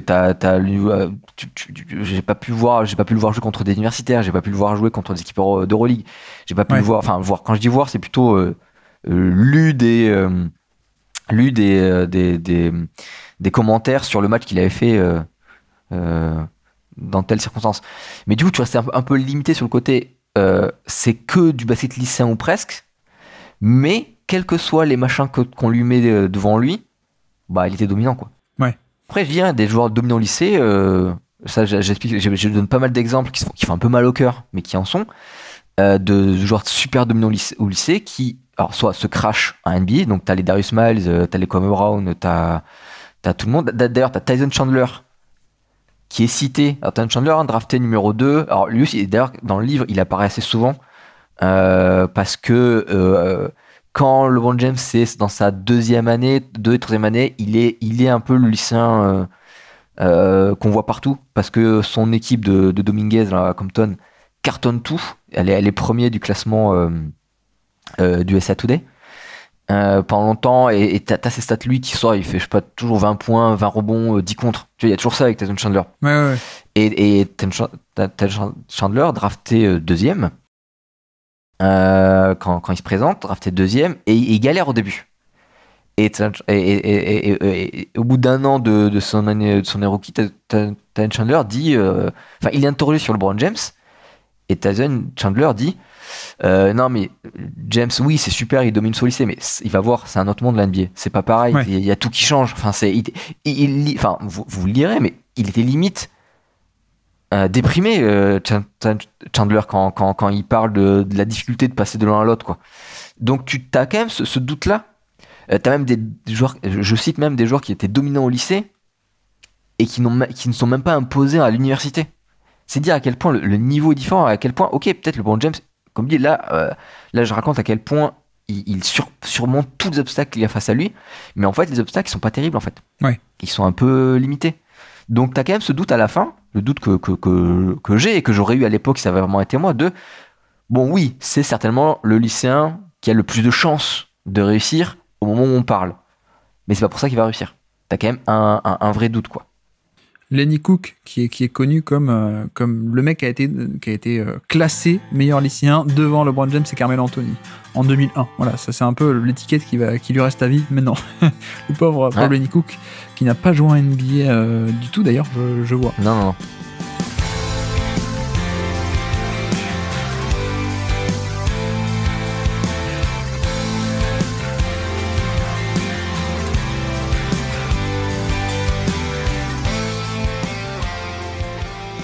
Bon alors, 1 heure d'émission, la structure de l'émission et le cadre est déjà parti, mais bon, ça c'est pas très grave, on le savait. On le savait. Sachant que mon livre est aussi prompt à la digression, parce que c'est comme ça que je suis, et c'est ce que j'avais envie de faire. En vrai, tu me demandes pourquoi un livre. Le livre me permet vraiment de me régaler sur le côté... Je peux développer les choses autant que je veux, mais ça reste dans un tout cohérent. C'est-à-dire que je pense que là, ceux qui m'ont écouté ont vu que mes digressions étaient présentes, mais quand même toujours un peu relié au sujet, quoi. C'est jamais très loin. Et avec ce livre-là, je fais beaucoup ça. Je fais beaucoup de réflexions sur le scouting de façon plus générale. À un moment donné, je fais un petit paragraphe sur oui, mais c'est quoi les fondamentaux? Parce qu'on lui dit oui, il a des bons fondamentaux, LeBron James. Oui, mais ça veut dire quoi en somme? Et du coup, là, je parle un peu de ça. Donc c'est toujours lié, mais c'est vrai qu'il y a toujours mon livre, c'est un peu un arbre qui, des fois, il y a quelques branches qui traitent un peu dans d'autres sujets, le temps de quelques pages, mais qui sont toujours liées au tronc central, quoi. Mais c'est vrai que tu vois, ça me fait penser à un truc qu'on peut repréciser aussi, c'est que t'aimes bien écrire, et que t'as toujours écrit. J'ai parlé de l'écho des parquets, on a fait le podcast pendant 10 ans, mais à la base, tu viens aussi t'as toujours écrit, en fait, et tu vois, c'est important à préciser, parce que moi, ça me paraissait automatique, mais aujourd'hui, la majorité, voire même la quasi-totalité des gens qui font des podcasts, ou des vidéos, ou de création de contenu de NBA, n'ont pas forcément ce passif, mais parce que à l'époque, c'était ça, il n'y avait pas YouTube aussi facile, il n'y avait pas podcast aussi facile, on était sur des blogs, alors des forums, mais aussi des blogs. Toi, tu avais ton blog à l'époque, Limited NBA, blogspot.com. Mais non, mais voilà, aussi pour ajouter sur ce côté motivation, pourquoi un livre? Peut-être que si tu avais 20 ans de moins, tu en aurais fait un documentaire YouTube, quoi, une grande vidéo YouTube de 2 heures. Mais tu as aussi cet amour de l'écriture aussi, mine de rien, quoi. Oui, c'est un truc que j'aime faire et vraiment, effectivement, on a bifurqué avec le podcast parce que c'était aussi un peu plus dynamique, un peu plus... en termes d'actu, c'était mieux, le podcast. Mais je suis 1000 fois plus à l'aise à l'écrit qu'à l'oral, quoi. Et c'est vraiment un plaisir et je me suis... moi, je me suis beaucoup amusé à l'écrire. Il y a des chances que vous vous amusez beaucoup à le lire parce que ça se voit que je m'amuse, que je fais un peu quelques vannes de temps en temps ou quelques critiques. Et ça permet de prendre le temps de raconter quelque chose. Il y a un peu ce côté, je pense vraiment, comme dit, je l'ai fait lire à des gens qui ne s'intéressent pas au basket, qui m'ont dit, bon, la partie technique, je vais les zapper. Mais le reste, je me suis bien amusé à juste lire le parcours de ce joueur-là, avec tout ce qui lui arrive, plein de petits machins, hein. Il y a plein de trucs un peu bizarres, enfin, je dis bizarre. En vrai, pour des lycéens très médiatisés, je pense que c'est assez commun. La différence avec le James, c'est que c'est un volume inédit, et en plus, à une époque où Internet explose, on est vraiment dans le moment donné où Internet se développe de plus en plus. Ouais. Le James d'aujourd'hui. Alors attends, j'interromps ta parenthèse de la parenthèse de la parenthèse. Genre, je chope le fil parce qu'on est justement là. Non, voilà, donc tes motivations, donc c'est un peu retracer l'origin story. On a compris parce que bon, le côté LeBron, tout le monde connaît la carrière, mais tu voulais t'intéresser à l'aspect qu'on connaissait moins. Mais alors, je t'en prie, continue et re-enchaîne. Comment est-ce que tu as procédé? Comment est-ce que concrètement tu as fait? Un jour, tu as décidé, bon, je vais faire un livre sur LeBron James, je vais parler de ça. Tu te mets devant ton ordi ou devant ton, je sais pas, ton smartphone. Comment tu fais? Comment est-ce que tu retrouves tout ça? Mais en fait, du coup, là, j'ai vraiment compilé tous les articles que j'ai pu trouver, les plus anciens possibles. Je les ai vraiment compilés et après mis dans l'ordre chronologique pour vraiment avoir le fil, vraiment le fil tel que je l'aurais trouvé au jour le jour à l'époque.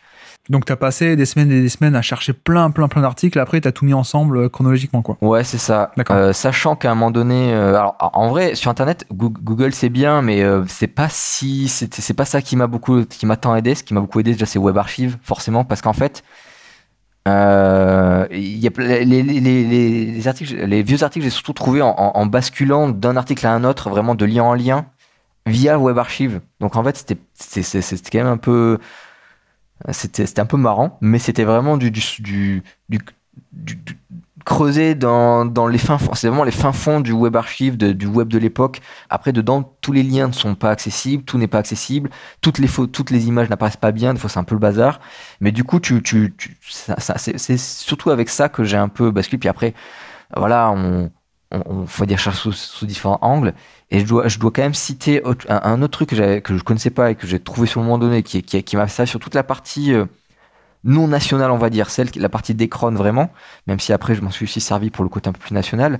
C'est un site qui s'appelle newspaper.com alors en fait, de ce que je peux pas aller creuser plus que ça, mais de ce que je comprends, c'est qu'en fait ça appartient à un réseau, c'est un réseau de distribution de presse aux États-Unis. Donc en fait, je pense c'est ceux qui appartiennent ou du moins qui sont en collaboration avec énormément des journaux locaux, dans lequel et qui du coup met à disposition, moyennant un petit paiement, tous les articles de presse, mais en entier, de tous les jours, de tous ceux qui sont dans leur réseau. Mais donc dans leur réseau, t'as l'Ekron Beacon Journal, mais t'as des gros journaux comme le Chicago Tribune, comme le Orlando City Sentinel. Alors, mais du coup, par contre, ça reste des journaux locaux. Ça reste vraiment ces trucs-là. Donc j'avais pas USA Today, j'avais pas Sport Illustrated, il y a plein de trucs que j'avais pas.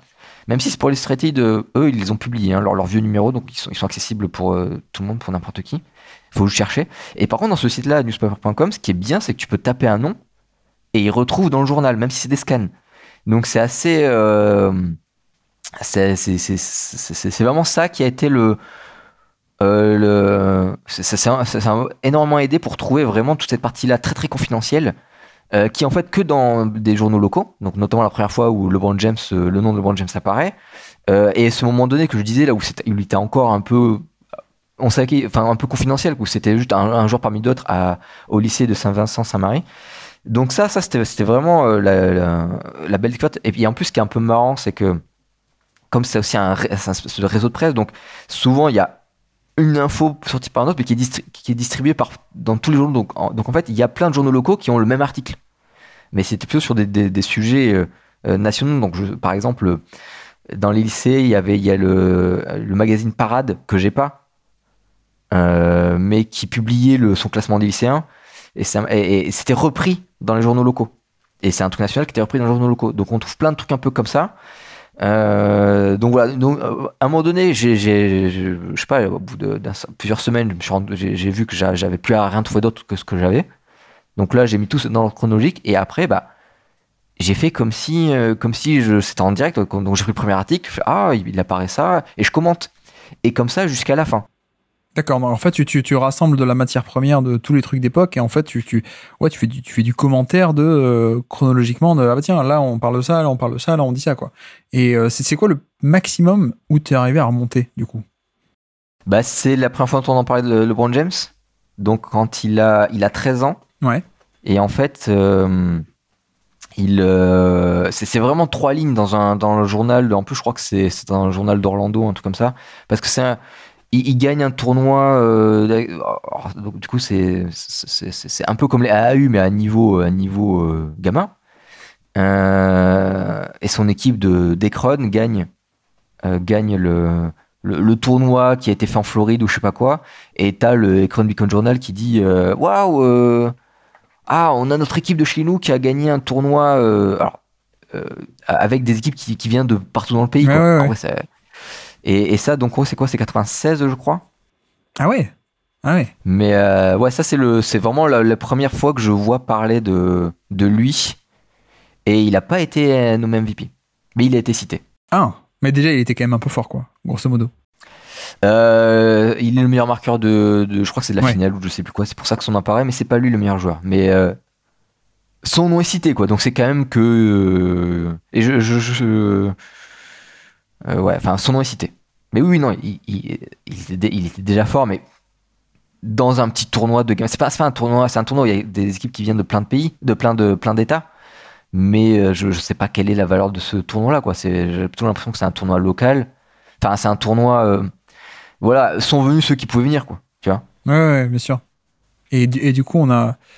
Enfin, ça fait aussi partie du truc, c'est que le mec est tellement fort depuis longtemps que il y a même pas ce côté, tu sais, Anthony Davis qui est un nobody, qui en fait avec une poussée de croissance devient un prospect, un prospect NBA parce qu'en fait il a grandi, ou des trucs comme ça, quoi. C'est le. Bah, tu l'as quand même un peu. Ouais.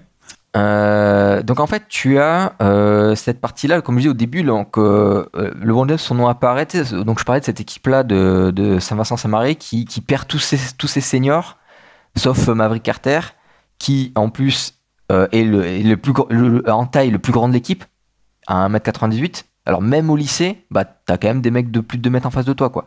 Donc il a joué pivot de fait. Et autour que des freshmen, donc des mecs de 14 ans. 14-15 ans, c'est un qu'on redoublé, enfin ce genre de truc là, quoi. Et cette équipe-là, elle commence, elle gagne un match, 2 matchs. Alors tout le monde s'attend, enfin l'écran de Bacon Journal s'attend, dans lequel il y a Brian Windhorst d'ailleurs. Ouais, bah c'est de là que ça part. Hein. Ouais. Ça, leur entente vient exactement de là. Hein. Alors juste du coup, pardon, pour préciser, parce qu'on fait que des, non pas private joke, mais peut-être que tout le monde n'a pas la référence. Brian Windhorst, qui est donc à l'époque était un tout jeune journaliste que ESPN a pris et a dit, voilà, il y a LeBron James qui arrive, qui est drafté. Toi, t'es un jeune journaliste aussi de Cleveland, donc tu nous dis, tu vas suivre la carrière de LeBron. C'est un peu ça, c'est un peu comme ça qu'il a été connu. Ensuite, il est parti à Miami, LeBron, et je crois que Windhorst a arrêté. Enfin, au bout d'un moment, il a arrêté. Mais grosso modo, c'est un peu ESPN a bâti, pas un jumeau, mais un espèce de jumeau médiatique qui le suivait partout, quoi. Oui, puis du coup, ils étaient proches. Enfin, proches. Ouais. Ils se connaissaient, quoi. C'était parce que du coup, Windhorst et d'autres, il n'y a pas que lui dans le journal qui parle de lui, mais qui commence la saison en disant bon, cette année, ça va pas être aussi bonne que les années d'avant, parce que voilà, on a une équipe qui est très très diminuée, avec surtout des très jeunes joueurs, donc bon, voilà, faut pas trop s'attendre à beaucoup. Ça commence à gagner 1 match, 2 matchs, 3 matchs, 4 matchs. À un moment donné, mais en fait. Ils sont bons, et puis il y a ce côté un peu rafraîchissant de waouh, ils sont très jeunes et ils gagnent quand même, waouh, c'est très cool, en plus ils sont sympas. En plus dedans, il y en a un, c'est Drew Joyce qui mesure 1m50, enfin qui est un shooter à 3 points d'1m50, enfin un peu plus, hein, mais vous voyez ce que je veux dire, qui est tout petit, même au niveau lycéen, c'est un peu, c'est ridicule. Du coup, il y a un peu ce côté, en plus bonne entente, tu vois, le côté, là on revient sur LeBron James qui part à Miami pour trouver ses potes. On revient au documentaire More Than a Game que j'ai toujours pas vu, où on comprend que LeBron James, lui, ce qu'il aime, c'est être avec ses potes. Bah, en fait, déjà là, tu le sens là. Déjà, ce côté, lui, déjà, la presse locale de l'époque voit cette équipe-là un peu surprise. D'ailleurs, je me permets que toi, à l'époque, en 2010, quand LeBron va à Miami, tu t'avais dit, ouais, en gros, c'est l'équivalent de... Il part à la fac, quoi. Il part à la fac avec ses potes. C'est un peu ça. Voilà. Et 4 ans plus tard, dans sa lettre de retour à Cleveland, LeBron a dit, oui, Nico avait raison, c'est exactement ça. C'est pour ça que... Non, pour de vrai. Il m'a cité. Il m'a cité exactement. Il t'a pas cité, mais il a expliqué que c'est ça un peu, quoi. Et effectivement, il y a un peu de ce truc-là, quoi, grosso modo. Ouais, alors là, c'est plus la presse qui le voit comme ça, mais tu comprends que, bah voilà, oui, t'es potes de lycée, t'as 14 ans, tu gagnes plein de matchs de lycée face à des mecs de 18 ans, tu te régales, quoi. Il y a vraiment et la presse de local là s'emballe, ils les aiment en tant qu'équipe, en tant que joueur. Et LeBron James, tu comprends déjà que c'est peut-être le meilleur joueur, enfin derrière Maverick Carter, mais que c'est le plus prometteur. Mais c'est pas lui, mais tu sens qu'ils veulent pas en faire la seule star. Ils veulent parler du groupe. C'est assez intéressant. La belle histoire, c'est ça en fait. Ils sont potes, tout ça. Donc petit à petit, tu vois quand même que LeBron James se démarque, qu'il devient le plus fort. Mais même, tu vois, le tournoi qui est gagné à la fin, le héros du match, c'est justement le Drew Joyce avec son 1m50 qui tire à 3 points. C'est lui qui fait l'objet de tous les trucs. Et tu sens que la presse prend plaisir à aller sur lui parce qu'ils savent que tout le LeBron James, on va entendre parler encore après. Il y a un peu ce côté, oui, c'est la star, mais... Enfin, oui, c'est le plus prometteur, oui, on a un truc fou sous les yeux, mais notre propos, parce que nous, on est un journal communautaire qui a des valeurs. Nous, on veut parler du groupe, on veut parler de l'équipe, on veut de la petite histoire. C'est un narratif, hein, c'est comme... il y a d'autres gens qui ne devaient pas penser comme ça. Là, c'est tel que le journal le présente parce qu'ils veulent le présenter comme ça. Mais oui, il est déjà tout de suite dominant. Mais c'est pas tout à fait mis en avant. Ça commence à l'être au fur et à mesure, parce qu'à un moment donné, ça devient l'évidence. Hein. Je veux dire, il est, je crois, dès sa deuxième année, il est élu joueur de l'année. C'est le Mister Ohio Basketball, tout comme ça. Mais tu parlais un peu de sortir de nulle part. T'as quand même ces 2 premières années-là. t'as des classements nationaux assez aléatoires. Parce qu'en fait, je commence cette partie-là où je suis plus quelqu'un de, enfin c'est plus, c'est plus le témoin n'est plus dans l'Ohio, mais c'est l'équivalent de moi en France. C'est parce que c'est ESPN, je crois, non, USA Today, qui le met numéro un des non-freshmen, des non-seniors, donc alors qu'il vient juste de finir son année freshman. Donc c'est vraiment, il est le meilleur lycéen, il est le meilleur, comment, non, je reformule. En fait, si t'enlèves les seniors qui sont censés être très forts, c'est le meilleur du pays. Donc, il est notamment considéré et vu plus fort que des mecs qui sont non pas en première, mais en deuxième et aussi troisième année lycée. Or, pourquoi c'est important? C'est parce que dans ces années-là, un an, ça fait beaucoup de différence en termes de développement physique, skills, etc. Donc, c'est pas comme un an en NBA entre 27 et 28 ans, quoi. C'est dans ces années-là, ça compte beaucoup. Donc, c'est un vrai truc qu'un freshman soit considéré meilleur que tous les sophomores et juniors de lycée, quoi. Voilà, merci de parfaitement reformuler ce que je voulais dire. Mais du coup, ça, c'était un classement. Et j'ai trouvé en même temps d'autres classements qui, des fois, le mettent pas. Ouais. Des fois le mettre deuxième, des fois le mettre 6-7e. Même plus tard, il y a quelques noms drôles qu'il y a derrière, dans le classement ou qui sont devant lui. Tu vois, par exemple, si je te parle de Lawrence Carrier, ça te dit rien. Non. Même à l'université, il a rien fait. C'est-à-dire que t'as quand même plein de monde qui le mettait un peu à reculons. T'as des fois des commentaires un peu sur son profil où, bon, à ce moment-là, donc il fait pas encore 2m3, il fait 1,95, je crois, un truc comme ça. Bon, à 14 ans, c'est bien, hein, mais tu sais pas jusqu'où il va grandir. Et du coup, t'as un peu ce côté, il parle un peu, oui, mais c'est quoi son profil vraiment? T'as quand même des interrogations sur, oui, là, il domine grâce à sa puissance face à des très jeunes, trucs comme ça. Oui, mais machin, t'as quand même plein de oui, mais. Surtout au début, t'as ce USA Today qui s'emballe tout seul, mais t'as l'impression qu'ils sont tout seuls à s'emballer. Du moins à ce point, tout le monde est chaud, mais au point de dire non, mais c'est déjà l'un des meilleurs lycéens du pays, ça, il n'y en a qu'un en fait. Et tu sais qu'il est dans la discussion, tu sais qu'il y a des trucs, mais il y a quand même des. C'est pas encore une évidence, quoi. Ça va le devenir au fur et à mesure. Il y a un moment donné assez tôt, quelqu'un qui dit non, mais là, je l'ai fait jouer parce qu'il y a un festival USA Basketball. Non, pardon, c'est encore un autre truc. Il y a plein de camps, donc c'est-à-dire un peu des scouts indépendants, comme je le disais tout à l'heure, qui organisent des camps pour justement évaluer les joueurs et aussi pour leur donner une vitrine à ces joueurs-là mais c'est pour les facs à ce moment-là. C'est pour que les facs disent ah mais lui il est fort quoi. Donc ces joueurs-là sont invités et LeBron James qui normalement joue dans la section des jeunes, donc des lycéens de première, deuxième et troisième année, bah en fait le gars il dit tu veux pas venir dans la section des seniors pour voir, et il joue bien. Ouais. Mais c'est lui qui c'est des petites touches de non mais attendez, on a un truc fou sous les yeux. C'est pas aussi direct que ça, tu vois, c'est des petites touches comme ça de joueurs qui disent d'observateurs qui disent non mais attention là c'est fou, et en parallèle t'as d'autres qui le voient pas en fait. Ça me fait un peu penser, on en avait parlé, mais Lance Stephenson, qui c'est aussi une des raisons pour lesquelles il y a ce fameux camp qui avait été créé. Alors du coup j'ai oublié le nom, mais le documentaire Gunning for the Number One Spot revient un peu sur la création de ce match au Roker Park, donc la mec du basket à New York, et les mecs, donc je sais plus quelle marque, en fait chaque marque avait un peu son tournoi grosso modo, et t'as des mecs qui voulaient créer un truc avec toutes les marques, mais surtout en mélangeant tous les types d'âge, où justement t'avais plus de catégorisation, et c'est comme ça que Lance Stephenson, qui à l'époque avait 14-15 ans, était le plus jeune, et pourtant il était invité à un match où normalement il y avait quand même beaucoup de seniors ou de troisième année, et non mais pour reprendre aussi ce truc de en fait la progression n'est jamais linéaire quoi, et notamment avec Stevenson on a vu que il dominait très très tôt, parce qu'en fait très très tôt il avait une maturité physique, et qu'on a vu que ça a mis un peu de temps quand même ça n'a pas explosé proportionnellement quoi au final. Non, et puis t'as la perception, là on parlait de hype, donc des gens ont tout de suite vu que LeBron James c'était quelque chose, mais d'autres l'ont vu jouer ou ont entendu parler de lui et l'ont pas mis dans leur classement aussi haut que ça. Oui, bien sûr. Enfin, c'est assez. Mais c'est ça, tu comprends aussi que le mécanisme de l'époque en fait, t'as pas accès à à tous les matchs ou des trucs comme ça. Et aussi, les avis de chacun. Je veux dire, même là aujourd'hui, on fait un classement du top 10 actuel, des joueurs actuels que tout le monde a sous les yeux, où il y a 1 million de stats. Bon, tout le monde n'est pas d'accord.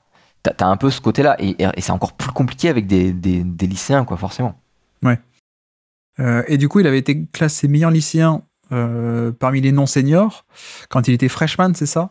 Ouais, mais juste par USA Today. Les autres étaient beaucoup plus froids. Oui, mais par USA Today, il était donc plus fort que Carmelo Anthony, si je dis pas de bêtises alors. Parce que Carmelo a un an de décalage, je crois. Hein, il était classe de lycéen 2002, du coup, puisqu'il a fait un an de fac. C'est ça. Oui, il était... Bon, après, il y a, sur la question de l'âge de LeBron James, il y a sur le timing de quelles sont ses années, je place un petit point là-dessus parce que on comprend qu'en fait, lui, il est de 84. Ah. Et est-ce que là, tu as une anecdote sur le prix? Bah, j'allais juste dire, maintenant vous savez pourquoi le prix est celui-ci. Mais en fait, il joue avec les gens de son année sont ceux de 85, en fait. Mais parce qu'il est de fin d'année. Il est du 30 janvier. Non, 30 décembre, non? 30 décembre, pardon. Ouais. Il est de fin d'année. Du coup, je sais pas si c'était fait exprès ou pas, mais tous les parents, à un moment donné, ont ce truc-là de mais à quel moment donné, à quelle année on le met, on le met à la crèche ou à la première année de maternelle, ouais. Selon quel est le moment de ta naissance, tu peux plus ou moins choisir entre une année ou l'autre, quoi. Bon, là, tu comprends que ça a été l'autre année.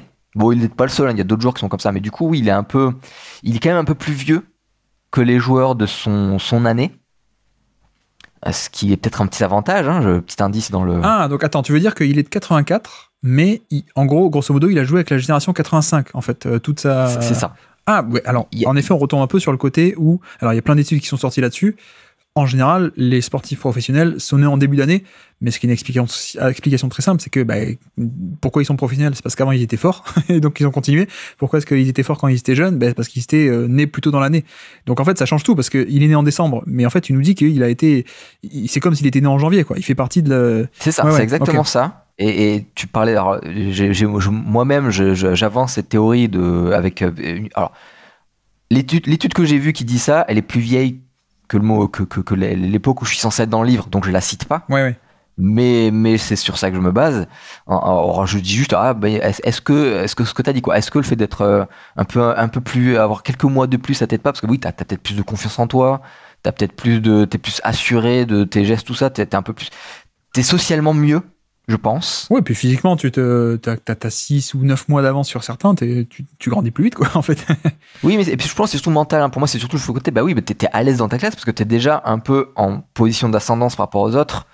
Donc, oui, je pense que James a bénéficié de ça, entre autres, hein, parce qu'il y a un millier. Enfin, James a été fabriqué dans un laboratoire, hein. Ça faut le savoir, hein. Pour de vrai? Mais c'est pas dit, mais on comprend bien que quand le mec il est à la fois ambidextre, à la fois mémoire absolue, je sais plus quoi, et mémoire photographique, pas injury prone, explosivité d'élite, cerveau. Et d'ailleurs, l'intelligence de jeu est tout de suite mis en avant avec lui. Ouais. Altruisme et intelligence de jeu sont tout de suite les choses mises vraiment en avant avec ce genre-là. Le fait qu'il comprend tout de suite, ça c'est tout de suite mis en avant. Donc voilà, il a des atouts de départ qui sont développés. Je dis pas que c'est inné, hein, j'en sais rien, mais qui se sont développés assez vite chez lui, que du coup, oui, il va là-dessus. Mais je devine que aussi cet élément d'être un peu plus vieux que les gens de sa génération a été plutôt une bonne chose pour lui, pour dans sa vie, quoi. Ouais, donc on n'est pas non plus sur un cas à la Shabazz Mohamed, où Shabazz, on a un peu menti sur son âge pour qu'il ait un avantage physique.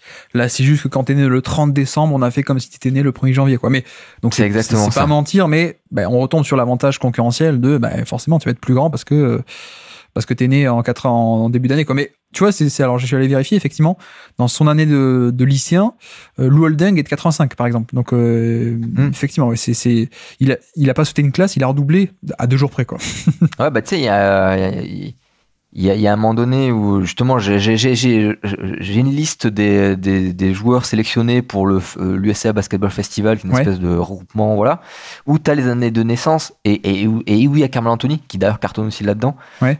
Et justement, c'est là où je me dis, mais il y a ce petit avantage. Parce qu'au début, tu dis, mais il domine face à des joueurs plus vieux que lui, et tu vois son année de naissance, tu fais, mais non, en fait, ils ont le même âge. Alors, c'est pas tout à fait vrai. Et je dis pas non plus que la mère de LeBron James à calculer tout ça. Je pense que je sais pas trop comment ça s'est passé, mais au moment donné, il fallait le mettre à la crèche. Ils se sont dit, bon, bah voilà, il est né le 30 décembre, est-ce que c'est pas mieux pour lui de faire comme ça?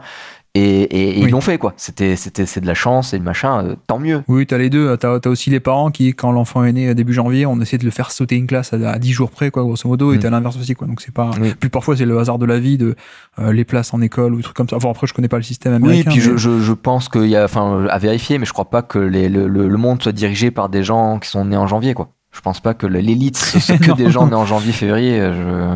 Non, mais on parle de facteur de corrélation, pas de causalité, en C'est effet. Mais alors non, juste pour le fun, alors dire quelques noms de sa cuvée de lycéens, parce qu'il a pas fait la fac lui, mais donc il y a Lou Holdenk numéro 2. Attends, bah justement. Ah vas-y, je t'en prie. Justement, le holding, très rapidement, et bah, il y a un moment donné, il y a un article de finalement entre vous connaissez pas trop, on parle beaucoup de LeBron James, mais moi je vais vous parler d'un autre gars moins connu, c'est Liu Holding, et qui dit, qui fait un comparatif un peu vite fait, et qui grosso modo dit à la fin, ouais, en vrai les deux se valent, hein. C'est juste si vous choisissez un profil, c'est juste une question de profil. Qu'est-ce que vous vous attendez comme profil? Si vous voulez un mec un peu plus intérieur, vous prenez Liu Holding. Si vous voulez un mec un peu plus meneur, porteur de balle, vous prenez LeBron James.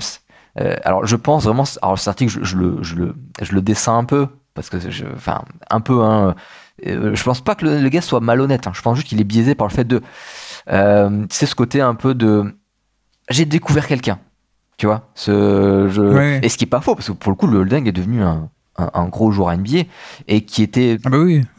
c'était sur le site Rivals à l'époque là, qui était un espèce de spécialiste du sport lycéen. Donc c'était un peu, je pense que c'était aussi l'occasion de mettre en avant le Holding, enfin de mettre un peu le projecteur sur lui en utilisant le nom de LeBron James.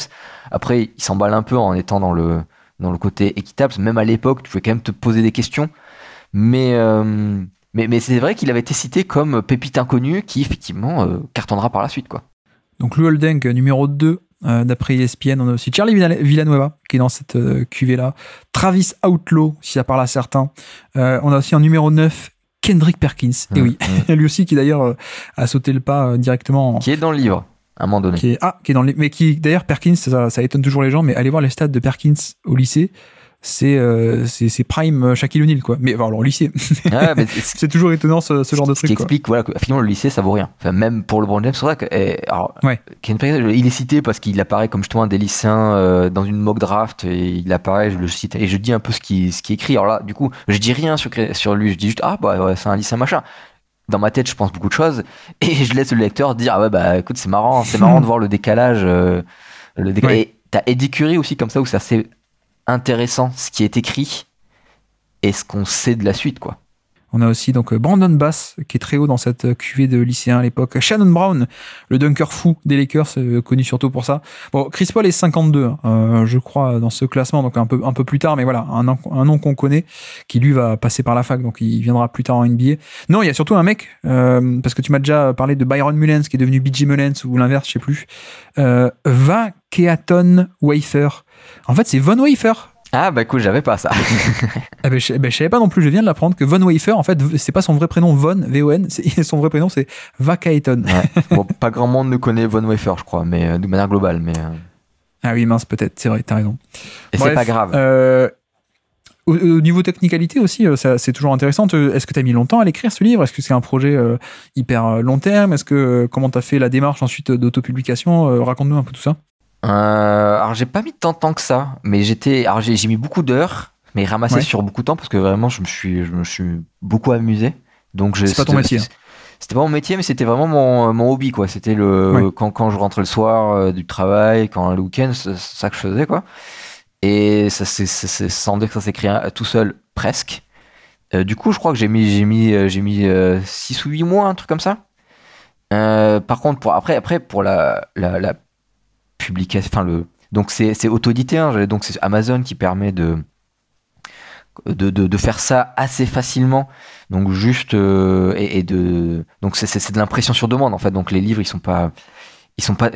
y a pas un stock qui est imprimé et je croise les doigts pour essayer de les vendre, c'est plutôt dès qu'il y en a un qui la commande, le livre est créé, ce qui permet d'éviter d'avoir des stocks, des machins comme ça, même si du coup le coût est un peu plus cher. Alors, pas pour l'achetant, mais c'est plutôt la marge que je perds, mais Ça, on s'en fout un peu, mais du coup, c'était ce côté un peu faire tout soi-même. Ouais. Et à la fois faire tout soi-même, et j'avais pas trop envie de démarcher des maisons d'édition parce que je l'avais déjà fait pour d'autres trucs, c'était un peu compliqué.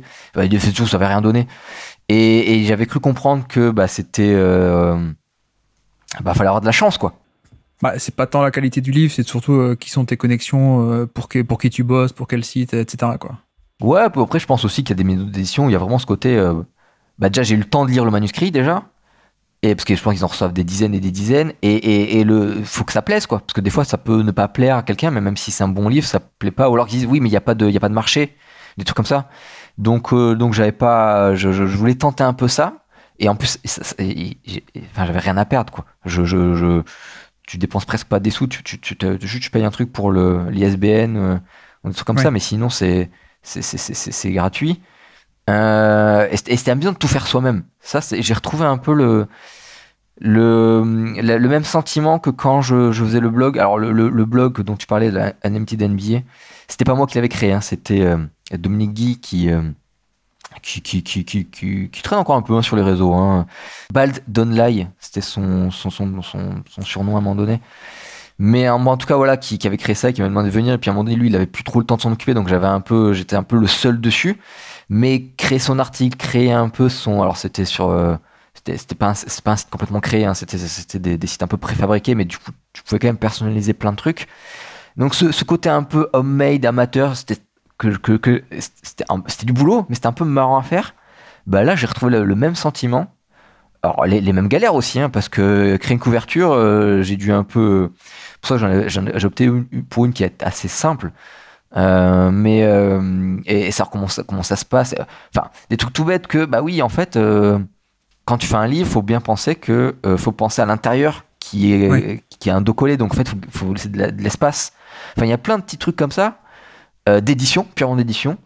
Mais que alors là, du coup, j'ai mis un peu de temps. Là, c'est là, je crois que j'ai mis plusieurs mois. Alors petit à petit, hein, c'est juste parce que c'était pas aussi naturel pour moi que l'écriture, du coup je faisais par petites touches, mais à un moment donné j'arrivais à faire un truc où j'étais à peu près content, et tu le mets sur le site avec les caractéristiques qu'ils te demandent. C'est pas très très compliqué quand on cherche un peu et qu'on prend un peu le temps de le faire, et du coup c'est fait, quoi. Donc ça, c'était assez agréable. J'ai vraiment eu le vrai sentiment de créer un blog comme à l'époque, sauf que là, c'est un livre, quoi. C'est ça, ouais, c'est ce que j'allais dire. Tu as retrouvé un peu l'esprit du blog où tu faisais tes papiers, mais jusque là, maintenant, les gens, ils peuvent l'imprimer et le recevoir sous forme physique, quoi, grosso modo. c'est un peu ça. Ouais, quoi. Puis t'as un truc dans les mains, quoi. Enfin, je veux dire. Ouais, c'est ça. Bon, moi, la version que j'ai, c'est la version avant publication. Tu sais, c'est les épreuves, quoi. C'est-à-dire une version test que j'ai, que du coup qui est pas du tout bonne parce que j'ai fait plein de corrections depuis, mais c'est la seule que j'ai pour l'instant. J'ai pas la version définitive encore. T'as même pas une version avec autographe, toi, dédicacée? Non, je me suis pas fait un autographe. Non.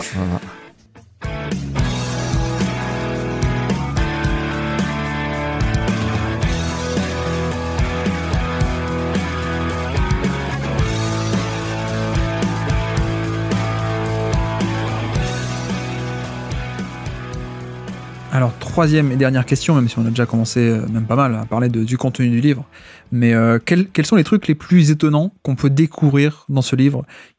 Pourquoi est-ce qu'on doit acheter ce livre? Quels sont vraiment les trucs où tu t'y attendais pas de base et les lecteurs s'y attendent pas forcément de base, mais qu'est-ce qu'on peut y découvrir d'étonnant dans ce livre?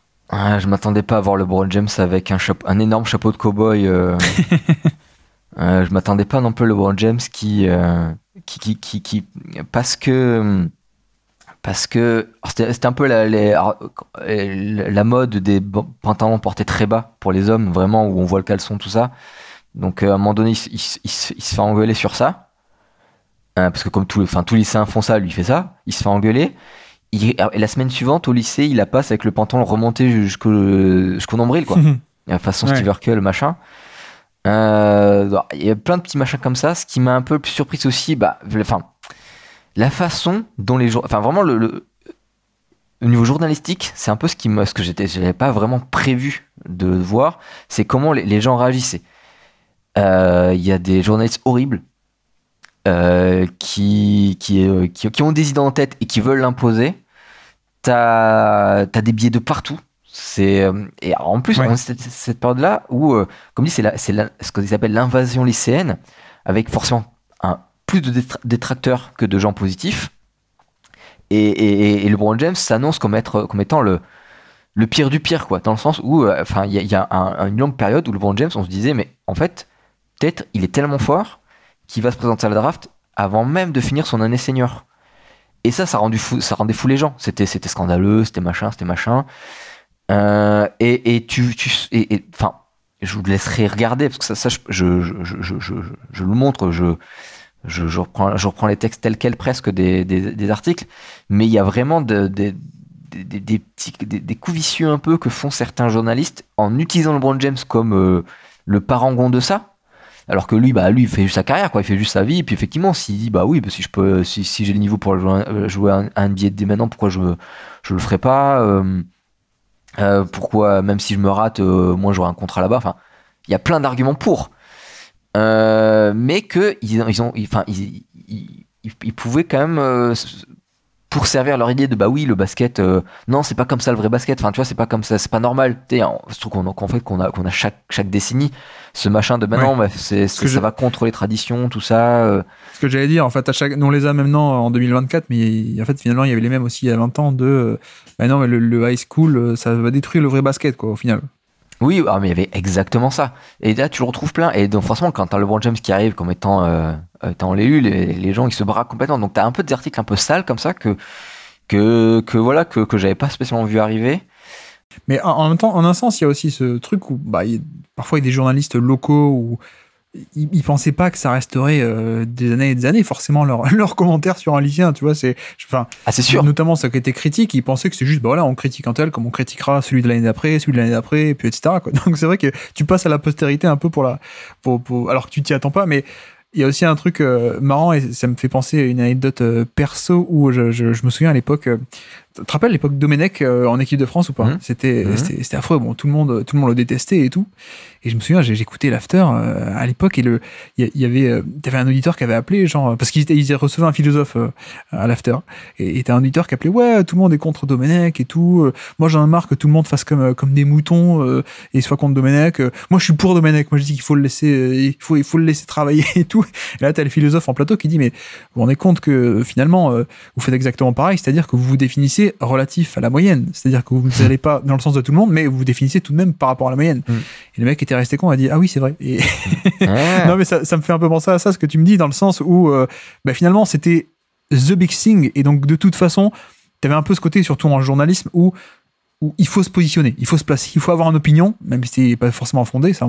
Il y en a qui me l'ont dit qu'il faut toujours avoir une opinion dans les médias, mais il faut toujours avoir une opinion et donc forcément en fait tout le monde va se définir soit pour être dans le sens de la marche, soit tu te définis par rapport à tout le monde en étant le mec qui est contre en fait. Il y en a un, je citerai pas, je vous laisserai le découvrir, qui est complètement là-dessus et qui va dans le détail en plus.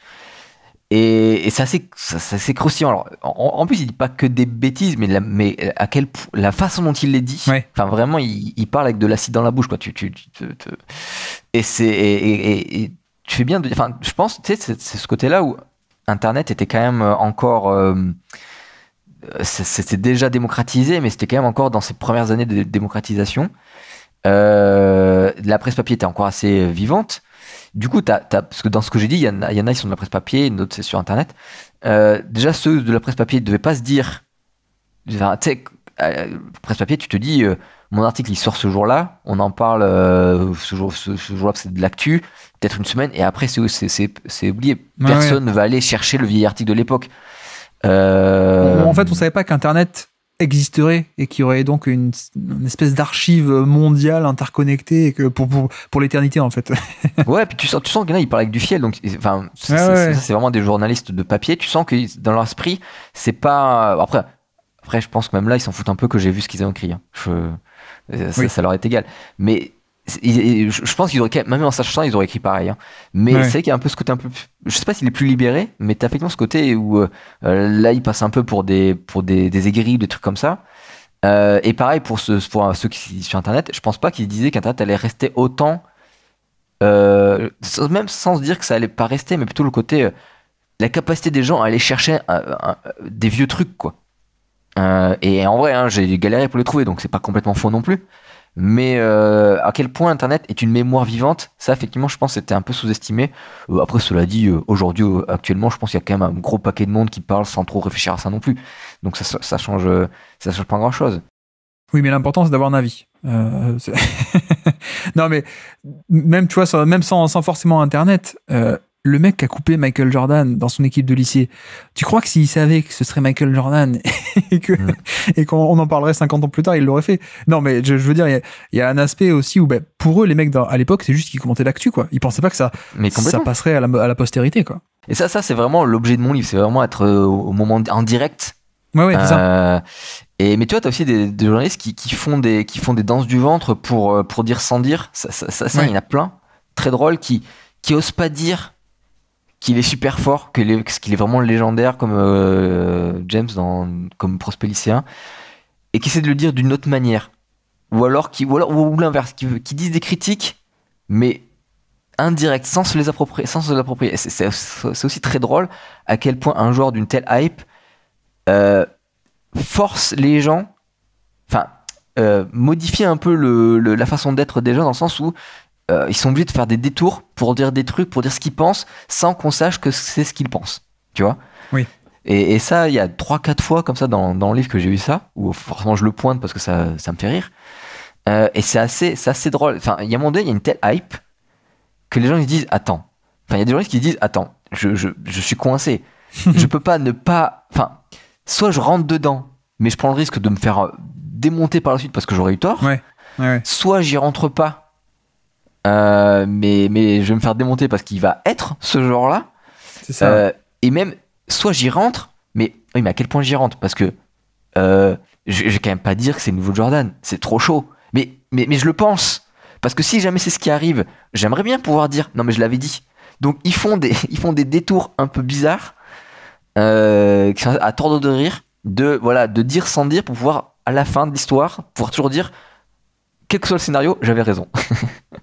Mais c'est là-dessus où moi je préfère le côté analyse et on raconte ce qui se passe, etc. Parce que c'est vrai que parfois le business non pas l'analyse, notamment tactique, scouting ou quoi, mais tout ce que j'appelle un peu l'opinionnisme. Alors dans tous les sujets politiques ou autres, mais surtout en sport, t'as l'impression que parfois le business de l'opinionnisme, c'est tu joues à la bourse, quoi. Oui. C'est-à-dire qu'il faut absolument que tu chopes la bonne action pour pouvoir dire ah j'étais là au début, mais qu'il faut faire gaffe que t'achètes pas la mauvaise, quoi. Donc c'est un peu tout le risque mais c'est là aussi, tu parles de tous ces écrits, combien de ces gens-là étaient de vrais, entre guillemets, analystes, qui connaissaient le jeu, qui connaissaient le scouting, voilà, je pense que des gens qui étaient un peu plus aguerris à ça, ils auraient pu être sans doute plus confiants sur, oui, en fait, c'est un phénomène, et parce que concrètement, ils savaient pourquoi. Ils auraient pu décortiquer en disant, ça, c'est unique, ce package, voilà, ça, c'est extraordinaire, etc.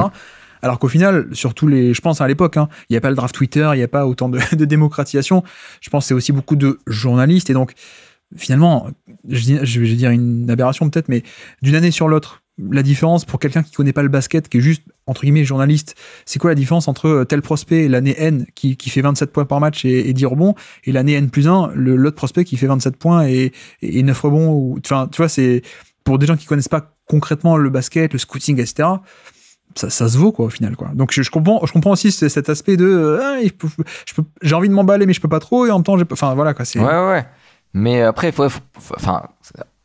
ça ajoute le fait que ils n'ont pas accès au match, quoi. Pour le cas de LeBron James.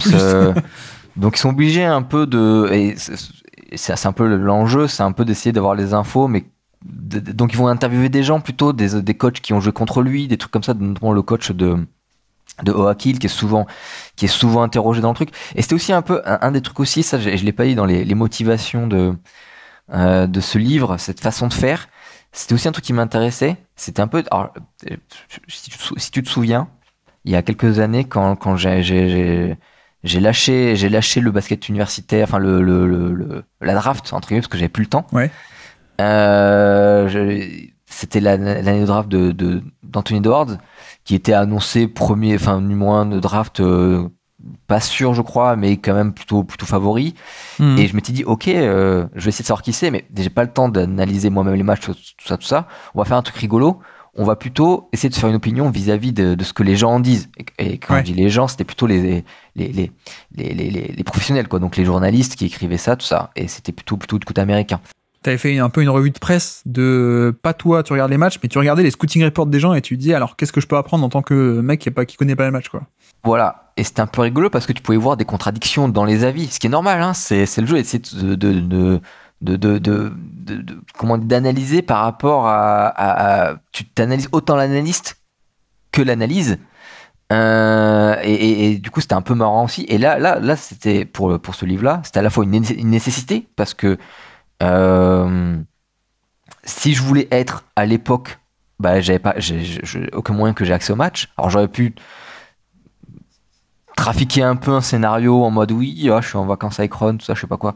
Mais c'était pas marrant. Puis c'était pas trop. Enfin, ça m'amusait beaucoup aussi ce côté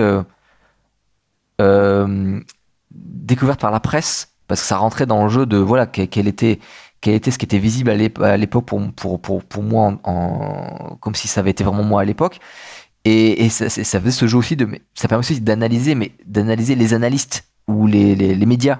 Ça aussi, ça faisait partie d'un angle qu'au début je comptais prendre que sur le côté pur en basket, mais qu'en fait que tu prends de façon plus globale et qui est aussi marrant, quoi, parce que les joueurs sont jugés, mais en fait on devrait aussi évaluer les journalistes, parce qu'effectivement la parole de chaque journaliste et expert, enfin je dis les observateurs, ceux qui parlent du basket au sens large, parce que tous ne se valent pas. Je veux dire, sur un même match, deux personnes peuvent avoir un avis différent alors qu'ils ont vu les mêmes choses. Et ça aussi, c'était un peu intéressant de ce côté-là, un peu. Si tu te fais une opinion par rapport aux avis, enfin, si tu te bases que sur les avis des gens, en fait, tu vas forcément avoir des contradictions. Un qui a tort, un qui a raison. Et je voulais un peu illustrer aussi comment la complexité de se faire une idée de ce que c'est qu'un joueur, de ce que c'est qu'une réalité, en fait. Parce que les avis divergent, les visions divergent, les témoignages se recoupent pas forcément, et des fois oui. Et ça aussi, c'était un truc un peu amusant, un peu enquête aussi, plutôt que d'aller voir moi-même, me faire mon propre avis et l'imposer aux gens, quoi. Ouais. Bon, on a déjà parlé beaucoup. Pour finir, quelques petites questions flash, si tu veux bien, vu que tu as beaucoup regardé la documentation de l'époque. Rich Paul, il le connaissait déjà à l'époque ou pas?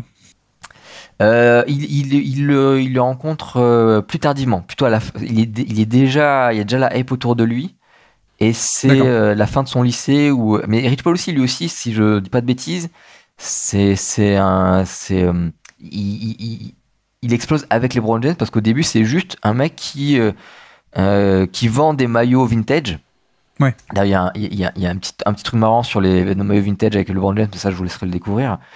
Parce que James adore ça, et du coup Rich Paul lui fournissait arrivait à lui fournir parce que maintenant c'est facile d'avoir des maillots vintage. À l'époque c'était une galère, hein, même quand t'es riche. Ouais. Mais le CF, le musée de Loulou Nicolin. Ouais, voilà. Non, mais c'était et encore, lui c'est pas parce qu'il est riche, c'est parce qu'il est au match, quoi. Il les récupère comme ça. Ouais. Non, avoir des maillots vintage à l'époque c'était vraiment une galère, et LeBron James il aimait ça, et Rich Paul était quelqu'un qui arrivait à lui en avoir. Du coup, c'est comme ça qu'ils font une relation, et après, ça s'enchaîne, quoi. Mais c'est pas pareil que Maverick Carter, qui lui était joueur de basket coéquipier de LeBron, qui est devenu partenaire de tout son groupe business, alors que Rich Paul, c'est son agent. Rich Paul, évidemment, vous le connaissez. Est-ce que déjà, à l'époque, on parle de Bronny James ou pas? Non. Non, on parle pas de sa femme, on parle beaucoup de sa mère. Ouais. Et de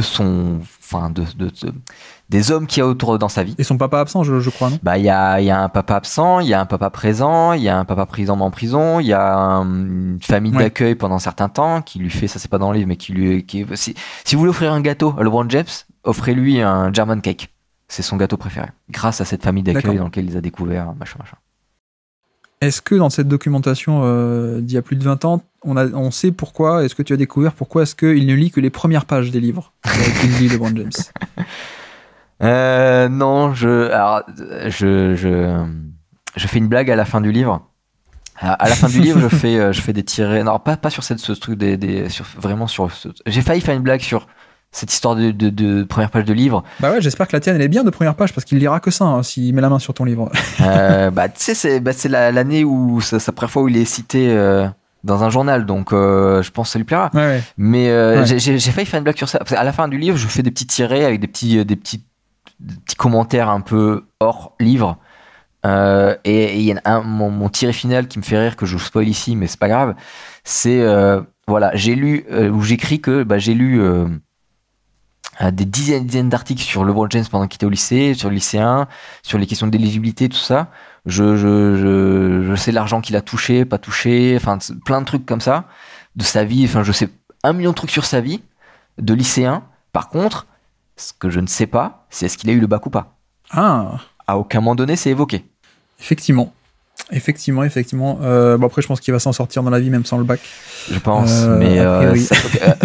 attends, si là il se fait virer maintenant, en plus tu me dis qu'il est un peu moins bon, faut bien qu'il aille postuler, faire ses entretiens d'embauche, hein, sur le CV, ça fait un trou. Hein. Alors, blague à part, il paraît que sa société de production a 28 millions de déficit sur 2023. Tu sais, société de prod hollywoodienne qui fait Space Jam 2, etc. Donc, Ouais. bref. Est-ce qu'à l'époque, il disait déjà qu'il connaissait un mec qui s'appelait Stephen Curry, qui allait être très très bon ou pas? Non, mais il parlait de Drew Joyce, qui était son coéquipier là d'un mètre 2, qui faisait que des tirs à 3 points, et je pense que il pensait que lui allait être, qui a joué en France d'ailleurs, je crois, qui est l'actuel coach de Saint-Vincent-Saint-Marie, je crois, et qui était un gros tir à 3 points, et je pense dans sa tête il disait mais ça serait bien s'il jouait avec lui en NBA, quoi, avec un shooter comme ça. Parce que je fais un peu la blague, mais tu sais, il a un peu cette réputation de dire ouais, non, mais moi je savais avant tout le monde, justement, LeBron. Ouais. Donc, non, là il donne pas trop son avis aussi. sur des gens. Là il parle de lui à la troisième personne, mais c'est plutôt de lui qui parle en fait. Est-ce que dans cette documentation d'époque, on sait pourquoi il aimait pas Darvin Ham ou pas? Je pense qu'il aime pas trop les Lakers. Déjà qu'il y a un journaliste des Lakers qui le enfin, pour de vrai, tu veux dire? Non, je pense que les Lakers, non, je pense qu'il est comme beaucoup d'Américains de son âge, les Lakers, c'est l'équipe, c'est ce que j'expliquais quand il a signé là-bas, c'est que c'est l'équipe de rêve un peu. Mais par contre, il y a un journaliste du LA Times qui lui envoie une petite balle empoisonnée à un moment donné, ça m'a fait rire. Surtout qu'il y a Kobe, donc il y a tout le long du livre, enfin, les gens comparent LeBron James à Kobe et Tracy McGrady. Ouais, forcément, ouais. Pas forcément. Alors, McGrady, il prend une balle perdue à un moment donné, ça m'a fait un peu rire. Kobe, il en prend une aussi. De toi ou d'un mec de l'époque? Non, d'un mec de l'époque. Non, LeBron James, il parle pas. Il est très pro dans sa manière. Enfin, à part quand il parle de la troisième personne, on va dire. Et des fois, il fait des blagues au second degré que je pense qu'il devrait pas faire parce que les gens ne comprennent pas. Mais sinon, quand il parle des gens autour de lui, il est plutôt dans le très politiquement, quoi. Enfin voilà, il dit ce qu'on veut entendre de lui, quoi. Donc non, il parle pas trop, et non, Darvin Ham, je pense pas. Et surtout qu'il est très en défense. Il était déjà en NBA en plus, Darvin Ham, je crois à l'époque il doit être aux Bucks. C'est très possible, ouais. Bah, tu sais que le système, le hammer screen des Spurs, enfin, c'est pas des Spurs du coup, mais ça vient de Darvin Ham à l'époque, le hammer screen. Ah ouais, c'est de lui? Ah ouais, enfin, c'est lui, c'est le joueur qui a créé le truc. C'est George Karl, époque Bucks, donc ça doit être à peu près cette période, je crois. Le hammer screen, ça vient de Darvin Ham. Oui, c'est 87, 98, 99, un truc comme ça, à cette époque-là. Ouais, pardon, excuse-moi pour cette blague, mais vrai. Non, mais par contre, son coach lycéen, qui a une casserole ou deux, mais son coach lycéen, tu comprends que James, il a une vraie... il est très loyal envers lui, quoi. Et il est très... oui. Il est encore au stade où les figures adultes autour de lui sont encore paternelles par rapport à lui, quoi. C'est-à-dire il respecte encore, quoi. Mais je crois que il a pas repris une université ou enfin, je crois qu'il est encore en contact avec son coach de high school. Je ne connais pas là-dessus. Mais... je pense qu'il reste en contact avec à peu près toutes les personnes qu'il a côtoyées au lycée. Hein. Ah voilà, je sais d'où je tiens ça. Et il était venu dans le podcast avec Reddick et LeBron, justement, le coach de LeBron en high school. Keith Dambrot. Exactement, voilà. Tout à fait. Et donc il a la fac de Duquesne, ou en tout cas il était apparemment. Mais voilà, c'est de là que je me souviens. Et non, dernière vraie question, on va arrêter les blagues avec Darvin Ham et Stephen Curry. Non, l'origine de son surnom, est-ce que, enfin de ses surnoms d'ailleurs, The Chosen One, The King, etc. Est-ce que ça vient de l'époque ou est-ce que ça a apparu sur le tard? Est-ce que parce que tu vois, je te parle de ça parce que notamment tout ce qui est Magic Johnson, je me souviens que Magic Johnson c'est un mec local en lycée qui commence à l'appeler Magic et ça reste. Des trucs comme ça, ou Doc Rivers c'est pareil. C'est un mec quand il est en high school, le mec il dit ah tiens il est aussi fort que Dr. J, et donc ça colle les surnoms, alors que d'où ça vient ces surnoms de LeBron? Alors de ce que j'ai retenu, c'était pas trop mon angle, mais le fait de l'élus, c'est juste le magazine Sport Illustrated qui sort ça de nulle part. Hein. D'accord. C'est parce qu'eux ils considèrent que ça y est, il est celui qui va prendre la relève de Michael Jordan, tout ça, ou plus, enfin je sais pas, mais enfin le nom je le vois pas avant ce moment-là. D'accord. King James, là aussi dans le livre il y a une petite blague par rapport à ça, mais je vous laisserai regarder. Lui, alors je ne sais pas trop d'où ça vient, mais la première fois que j'entends parler de ça, c'est que c'est plutôt plus ou moins lui qui s'appelle comme ça lui-même. D'accord. Voilà. Oui. Ou lui ou ses potes quoi. Enfin, ça vient tôt, mais moi quand il m'apparaît, c'est plutôt des journalistes qui critiquent le fait de il se fait appeler King James. C'est ce qui lui a été un peu reproché d'ailleurs pendant assez longtemps, le côté le roi non seulement sans couronne, enfin sans bague, mais qui s'était un peu autoproclamé quoi. Ah oui, puis le tatouage dans le dos, enfin Chosen One qui se le met lui-même dans le dos, ça veut dire que même si c'est pas lui qui s'est donné, il l'endosse quoi, sans jeu de mots.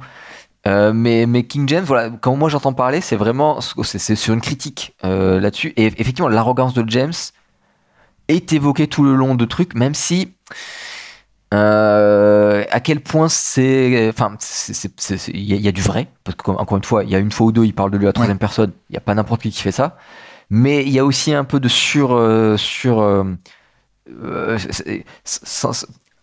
ils sont un peu comment dire, ils construisent dessus, puis tu sais il y en a un qui le dit donc l'autre qui reprend et ça fait des couches qui s'empilent. Voilà, c'est un peu plus compliqué que ça. C'est oui il y a une vraie part d'arrogance et de confiance en lui. Certains journalistes autour de ça ont vraiment exagéré le truc quoi. Ouais, et puis à quel point alors il a une arrogance brute qui est là, à quel point est-ce que on prenait 100 mecs qui faisaient cette carrière-là, ils se situeraient où, tu vois, si on faisait des percentiles de 100 personnalités qui font cette carrière, je pense qu'il y en a qui peuvent péter les plombs plus que ça quoi, au final, enfin parce que encore une fois son parcours il est assez extraordinaire quoi. Oui, putain, si t'as 16 ans et t'as tous les jours des gens qui t'arrêtent dans la rue et des centaines de personnes qui te demandent un autographe, que ton dit autographe il vaut 200 € sur eBay à 16 ans, hein. Enfin oui, enfin t'es obligé d'avoir cette arrogance, et limite cette arrogance, enfin je veux dire, j'en parle un peu, mais déjà qu'est-ce qu'on s'en fout déjà, si que tu veux, toi c'est un joueur de basket, donc si il joue, il a pas un jeu d'arrogant, c'est ça aussi, c'est pas enfin un peu quand même, hein, pas complètement, et deux trois fois il y a quelques remarques là-dessus, mais globalement tout le long de son époque lycéenne est mis en avant son altruisme, enfin pas extrême justement, son très bon altruisme, alors que c'est déjà un scoreur fou. Tout le monde met ça beaucoup en avant. Mais du coup sur le terrain ça se sent pas comme étant pas trop, c'est pas un problème en tout cas. Et puis à un moment donné, il est ce genre si fort aussi parce que il a cette confiance en lui, et l'arrogance ça vient de là aussi, donc et peut-être même que s'il avait pas ça, il serait peut-être écroulé mentalement quoi, c'est possible ça aussi, donc oui ça peut, je comprends que ça puisse énerver. Moi perso j'ai pas spécialement envie de passer du temps avec LeBron James un dimanche, mais c'est pas un reproche que je vais lui faire quoi. Ouais. Il n'est pas encore à un niveau je vais au Real Madrid, je suis capitaine de l'équipe de France, etc.